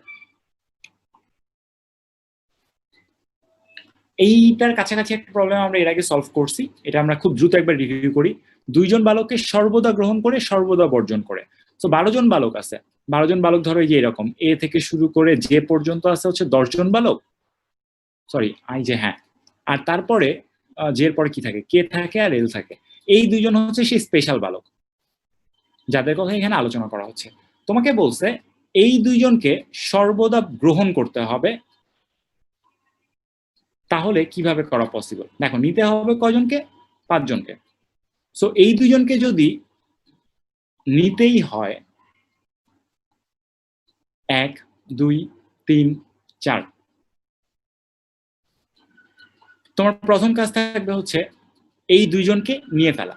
তো 5 জন বালককে কতভাবে বাছাই করা যায়? তাহলে এই 2 জনকে তুমি হচ্ছে এই জায়গাতে নিয়ে ফেলো, কে আর এল কোনো একটা জায়গাতে বসায় দাও। এখানে মনে হতে পারে ভাই এখানে কি বিন্যাস বা এই ধরনের কোনো কিছু করার দরকার আছে? অ্যান্সার হচ্ছে না, আসলে দরকার নেই। তোমাকে বলছে বাছাই করা যায় কতভাবে। সো কে আর এল আগে নিলাম না পরে নিলাম, কে কে আগে নিছি নাকি এল কে লাস্টে নিছি বা কাকে কোথায় নিছি সেটা ইম্পর্টেন্ট না। ইম্পর্টেন্ট হচ্ছে আমার কাছে টোটাল 5টা জায়গা আছে, সেই 5টা জায়গার মধ্যে 2টা জায়গা আমি কে আর এল কে দিয়ে দিছি। এখন বাকি যে 10টা আছে সেই 10টার মধ্যে চাইলে আর মানে নিতে পারবো আমরা কয়জনকে, যেহেতু মোট বলছে 5 জনকে, আমার খালি জায়গা আছে আর হচ্ছে 3টা, তাহলে বাকি 10টা থেকে আমি নিতে পারবো হচ্ছে যে কোনো 3 জনকে। তো সেটা কতভাবে পসিবল? 10C3। দেখো তার মানে আসলে অ্যান্সারটা দাঁড়াচ্ছে কত? অ্যান্সারটা কিন্তু খালি এটাই দাঁড়াচ্ছে 10C3। যাদেরকে সর্বদা গ্রহণ করতে হবে তার মানে তারা অপশনে আসেনি, তাদেরকে গ্রহণ করতে হয়েছে, তার মানে তারা কমিটিতে ঢুকে গেছে। তো তাদের চিন্তার করারই দরকার নাই। বিন্যাসের ক্ষেত্রে যেমন সাজানোর ব্যাপার ছিল, এটার ক্ষেত্রে সেটা হবে না। সো তারা টোটালি বাদ, হিসাব থেকেই বাদ। তাহলে ওই 2 জনকে যদি আমি বাদ দেই, এখন আমার হাতে অপশন আছে 10 জন, সেই 10 জন থেকে আমার নিতে হবে 3 জন, কাজে অ্যান্সার হবে হচ্ছে সিম্পলি 10C3। ঠিক তেমনি যদি আমি বলতাম সর্বদা বর্জন করে, তাহলে কি হতো? সর্বদা বর্জন মানে হচ্ছে এই 2 জনকে আমি নিবই না, তাহলে বাকি থাকবে কয়জন? 10 জন। কমিটিতে এখন পর্যন্ত আমি কাউকে নেই নাই, সো কমিটির 5টা জায়গায় খালি আছে, তাহলে 10 জন থেকে 5 জন নেওয়া যাবে কত হবে? 10C5 উপায়ে। কাজেই প্রথমটার ক্ষেত্রে 1 এর ক্ষেত্রে অ্যান্সার হবে হচ্ছে 10C3, এবং দ্বিতীয়টার ক্ষেত্রে আমার অ্যান্সার হবে হচ্ছে 10C5। কামরুল ভাই, হ্যালো হ্যাঁ শুনতেছি ভাই, সময় কিন্তু বেশি নাই, এটাই। আচ্ছা আচ্ছা, এরপর যেটা আছে সেটা হচ্ছে এক বা একাধিক বস্তুর বাছাই সংক্রান্ত। এখানে একটা উদাহরণ আলোচনা করা আছে, বাট আমরা আসলে ডিরেক্ট এটা ম্যাথ দেখেই বুঝতে পারবো। তোমার বলছে যেটা যে একজন ব্যক্তি 7 জন বন্ধু আছে, কতভাবে দাওয়াত করতে পারবে। সো আইডিয়াটা খুবই সিম্পল আসলে। দেখো আমরা যদি 2 জন বন্ধু নিয়ে চিন্তা করি, ধরলাম এ আর বি, আর আমি একটু এইভাবে নাম্বার দিই। 0 মানে হচ্ছে দাওয়াত না দেয়া, আর 1 মানে হচ্ছে দাওয়াত দেয়া। সো তুমি যেটা চিন্তা করবা সেটা হচ্ছে আমি চাইলে একে দাওয়াত দিতেও পারি নাও দিতে পারি, কাজে এর জন্য অপশন হচ্ছে দুইটা, 0 আর 1। 0 মানে দাওয়াত দেই নেই, 1 মানে হচ্ছে দাওয়াত দিছি। বি এর জন্য অপশন হচ্ছে দুইটা, 0 আর 1। তাহলে এ আর বি দুইজন বন্ধুকে দাওয়াত আসলে কত ভাবে দেয়া যায়? আমরা যদি একটা তালিকা করি, তালিকাটা হবে এরকম 0 0 0 1 1 0 1 1। কোনটার মানে কি তোমরা একটু চিন্তা করলেই বুঝবা। দুইটা 0 মানে হচ্ছে আমি কাউকেই দাওয়াত দেই নাই, যেহেতু এটা এ বি এরকম ফরম্যাটে আছে। 0 1 মানে হচ্ছে একে দাওয়াত দেই নাই বাট বি কে দাওয়াত দিছি, এটার মানে হচ্ছে একে দাওয়াত দিছি বি কে দাওয়াত দেই নাই, এটার মানে হচ্ছে দুইজনকে দাওয়াত দিছি। সো আইডিয়াটা হচ্ছে এইরকম, দেখো এ আর বি যদি দুইজন ব্যক্তি থাকে, এর জন্য আমার অপশন কয়টা? দুইটা, 0 আর 1, দাওয়াত দিব না হলে দিব না। বি এর জন্য অপশন কয়টা? দুইটা, দাওয়াত দিব না হলে দিব না। আমি যদি তৃতীয় আরেকজন বন্ধুকে যোগ করতাম তার জন্য এটাই হইতো, আরেকটা দাওয়াত দেওয়া এবং না দেওয়ার ব্যাপার। তো আমরা যদি এতে 7 জন বন্ধু থাকে, জাস্ট পার্থক্যটা হচ্ছে এখানে 7টা বক্স থাকবে, 7টা 2 থাকবে। সো টোটাল অপশন হবে 2 টু দি পাওয়ার 7। এতগুলা উপায় তুমি তোমার বন্ধুদেরকে দাওয়াত দিতে পারো। বাট এই জায়গাতে একটা ছোট্ট ঝামেলা আছে যেটা আসলে তোমাদের মাথায় রাখতে হবে। খেয়াল করো, এখানে যখন আমরা দুইজন বন্ধুর কথা চিন্তা করতেছিলাম তখন দুইটা 0 ছিল। এই দুইটা 0 মানে আসলে কি? কাউকেই দাওয়াত দেয়া হয় নাই।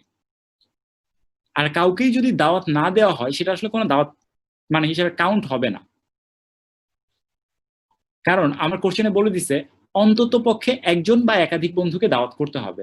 তো তুমিও যখন এখানে 2 টু দি পাওয়ার 7 হিসাব করবে, এখানে আসলে পাশাপাশি 7টা সংখ্যা থাকবে, যার মধ্যে একটা সংখ্যা থাকবে এইরকম 7টা শূন্য আছে পাশাপাশি, যার মানে হইতেছে 2 4 5, আচ্ছা, যার মানে হইতেছে কাউকেই দাওয়াত দেওয়া হয় নাই। এটা বাদে বাদ বাকি যত সংখ্যা আছে সবগুলো সংখ্যার ভিতরে অন্তত পক্ষে একটা এক থাকবে, তার মানে হচ্ছে অন্তত পক্ষে একজনকে দাওয়াত দেওয়া হয়েছে। সো এই ক্ষেত্রে আমরা যেটা করব, কাউকেই দাওয়াত দেওয়া হয় নাই ওই রকম যে ঘটনাটা ছিল সে 1টা বাদ দিয়ে দিব। সো টোটাল অ্যান্সারটা হবে হচ্ছে এটা। আমরা যদি পরেরটা দেখি, বিকল্প সহ 8টি প্রশ্ন হতে মোট এক বা একাধিক প্রশ্ন কতভাবে বাছাই করা যায়? বিকল্প সহ 8টা প্রশ্ন। সো তার মানে হচ্ছে 1 নাম্বার একটা প্রশ্ন দেয়া আছে, প্রশ্নটা বলা আছে, তারপর অথবা দিয়ে নিচে আরেকটা প্রশ্ন বলা আছে। তোমার কাছে জানতে চাইছে মোট কতভাবে উত্তর করা যাবে। খেয়াল করে দেখো, আমরা আগের মতো করে যদি চিন্তা করি, আচ্ছা 1 নাম্বার কোশ্চেনটা অ্যান্সার করার উপায় কয়টা? তুমি চাইলে প্রথম অংশ অ্যান্সার করতে পারো অথবা তার পরের অংশ অ্যান্সার করতে পারো। এর বাইরে কিন্তু আরেকটা অপশন আছে, তুমি যদি না পারো তাহলে এটা কোনোটাই অ্যান্সার করলা না। তার মানে টোটাল অপশন হচ্ছে 3টা। অপশন এ অ্যান্সার করা, অথবা দিয়ে তার অথবার অংশটুকু অ্যান্সার করা, আর না হলে অ্যান্সার না করা। কাজে এইটার জন্য প্রথমটার ক্ষেত্রে অপশন থাকবে হচ্ছে 3 ফার্স্ট কোশ্চেনের জন্য, দ্বিতীয় কোশ্চেনের জন্য অপশন থাকবে 3টা, তৃতীয়টার জন্য 3টা, এভাবে 8টা কোশ্চেনের জন্য 8টা 3 পাওয়া যাবে বা 3 টু দি পাওয়ার 8 পাওয়া যাবে। কিন্তু খেয়াল করো, আগের মতোই ওই সবাইকে দাওয়াত না দেওয়ার মতো এইখানে একটা ঘটনা ঘটে যাবে যেখানে তুমি কোনোটাই অ্যান্সার করো নাই, সবগুলা কোশ্চেনই ছেড়ে দিয়ে আসছো, এরকম একটা অপশন থাকবে। যদি এরকমটা থাকে তাহলে তোমার যেটা করতে হবে ওই অপশনটা বাদ দিতে হবে। সো এটার জন্য তোমার লাস্টে যেটা হবে একটা -1 চলে আসবে। আচ্ছা, ফল বাছাই এটা জাস্ট আগেরটার মতোই, সংক্ষেপে একটু বলে দিই। তোমাকে যদি বলে দেয়, দেখো আগেটাতে খেয়াল করো, যখন তোমার দাওয়াত দেওয়ার ব্যাপারটা ছিল তখন তোমার অপশন ছিল দুইটা, দাওয়াত দেওয়া অথবা না দেয়া। যখন তোমার প্রশ্নের উত্তরের ব্যাপারটা বলছি তখন অপশন চলে আসছে 3টা, নর্মালটা অ্যান্সার করা অথবা অ্যান্সার করা না হলে না অ্যান্সার করা। আম কলা আপেল এই টাইপের যে ম্যাথগুলো আছে এই ক্ষেত্রেও অপশনগুলো হবে এইরকম, যে তোমাকে যদি বলে আম কতভাবে বাছাই করা যাবে, অ্যান্সার হবে হচ্ছে তুমি চাইলে, যেহেতু 5টা আম আছে, তুমি চাইলে একটা আম বাছাই করতে পারো, এটা একটা অপশন, 2টা বাছাই করতে পারো, 3টা করতে পারো, 4টা করতে পারো, 5টা করতে পারো, অথবা তোমার যদি মনে হয় তুমি একটা আমও বাছাই করবো না সেটাও করতে পারো। তার মানে সোজা কথায় এখানে আমরা অপশন পাবো 6টা, অর্থাৎ এখানে আম আছে 5টা, তার চাইতে একটা বেশি। সো কলার ক্ষেত্রে অপশন যদি আমরা চিন্তা করতে চাই একই ব্যাপার হবে, এইটার ক্ষেত্রে আমরা অপশন পাবো হচ্ছে 5টা, আপেলের ক্ষেত্রে আমরা পাবো হচ্ছে 4টা। ভাইয়া, উদ্ভাসের যে ভাইয়া আছেন, আমাদের এই ওয়েবিনারটা কি কাটায় কাটায় 3 মিনিটের মাথায় মানে শেষ হয়ে যাবে, নাকি আমরা 5-10 মিনিট এক্সট্রা টাইম নিতে পারবো? না ভাইয়া, না নিতে পারেন, সমস্যা নেই। আচ্ছা ঠিক আছে, থ্যাংক ইউ। সো আমরা যদি বলি এক বা একাধিক ফল কতভাবে বাছাই করা যায়, তাহলে একই ব্র্যান্ডের ভিন্ন ব্র্যান্ডের। আচ্ছা, সো আমরা জাস্ট আগের লজিকেই চিন্তা করব যে আচ্ছা ঠিক আছে, একই ব্র্যান্ডের কিভাবে নেওয়া যেতে পারে, ভিন্ন ব্র্যান্ডের কিভাবে নেওয়া যেতে পারে। আমি একটা অংশ একটু বলে দিই। আচ্ছা, ভিন্ন ব্র্যান্ড বলতে আসলে কি বুঝাইছে আমি ঠিক শিওর না, এটুকু আমরা আপাতত স্কিপ করি। এক বা একাধিক ফল কতভাবে বাছাই করা যায়। সো আমরা যেটা চিন্তা করব, আম আমরা নেওয়ার জন্য আম নেওয়ার জন্য অপশন আসলে কয়টা? আম নেওয়ার জন্য আমরা অলরেডি দেখছি যেটা অপশন হচ্ছে এটা 5 যোগ 1 বা 6টা। অর্থাৎ একটা নিতে পারি, দুইটা নিতে পারি, তিনটা নিতে পারি, চারটা নিতে পারি, পাঁচটা নিতে পারি, অথবা একটা নাও নিতে পারি। এটা হচ্ছে আমের জন্য অপশন। কলার জন্য অপশন হচ্ছে একই রকম 4+1, এবং আপেলের জন্য একই ব্যাপার, এটার জন্য হচ্ছে 3+1। এইটার মানে হচ্ছে এতগুলো ভিন্ন ভিন্ন উপায়ে তুমি আসলে ফলমূল বাছাই করতে পারো। এখন এর মধ্যে আবার একটা ব্যাপার থাকে, ওই যে এই ওয়ানটা আসছিল কেন, একটাও আম নেই নাই সেটার জন্য। এইখানেও এই ওয়ানটা আসছে কেন, একটাও কলা নেই নেই সেটার জন্য, বা এই আপেলের জন্য একটাও নেই নেই, এরকম একটা আছে। তো এদের মধ্যে এমন একটা কম্বিনেশন থাকবে, সবগুলা জিরোর মতো একটা কম্বিনেশন থাকবে, যেখানে আমি আসলে কোনোটা থেকেই কোনো কিছু নেই নেই, সবগুলা বাদ দিয়ে গেছি। তো এটা হইলে আসলে এক বা একাধিক ফল বাছাই করা যাচ্ছে না, কাজে এটার জন্য যেটা করতে হবে, একটা -1 করতে হবে।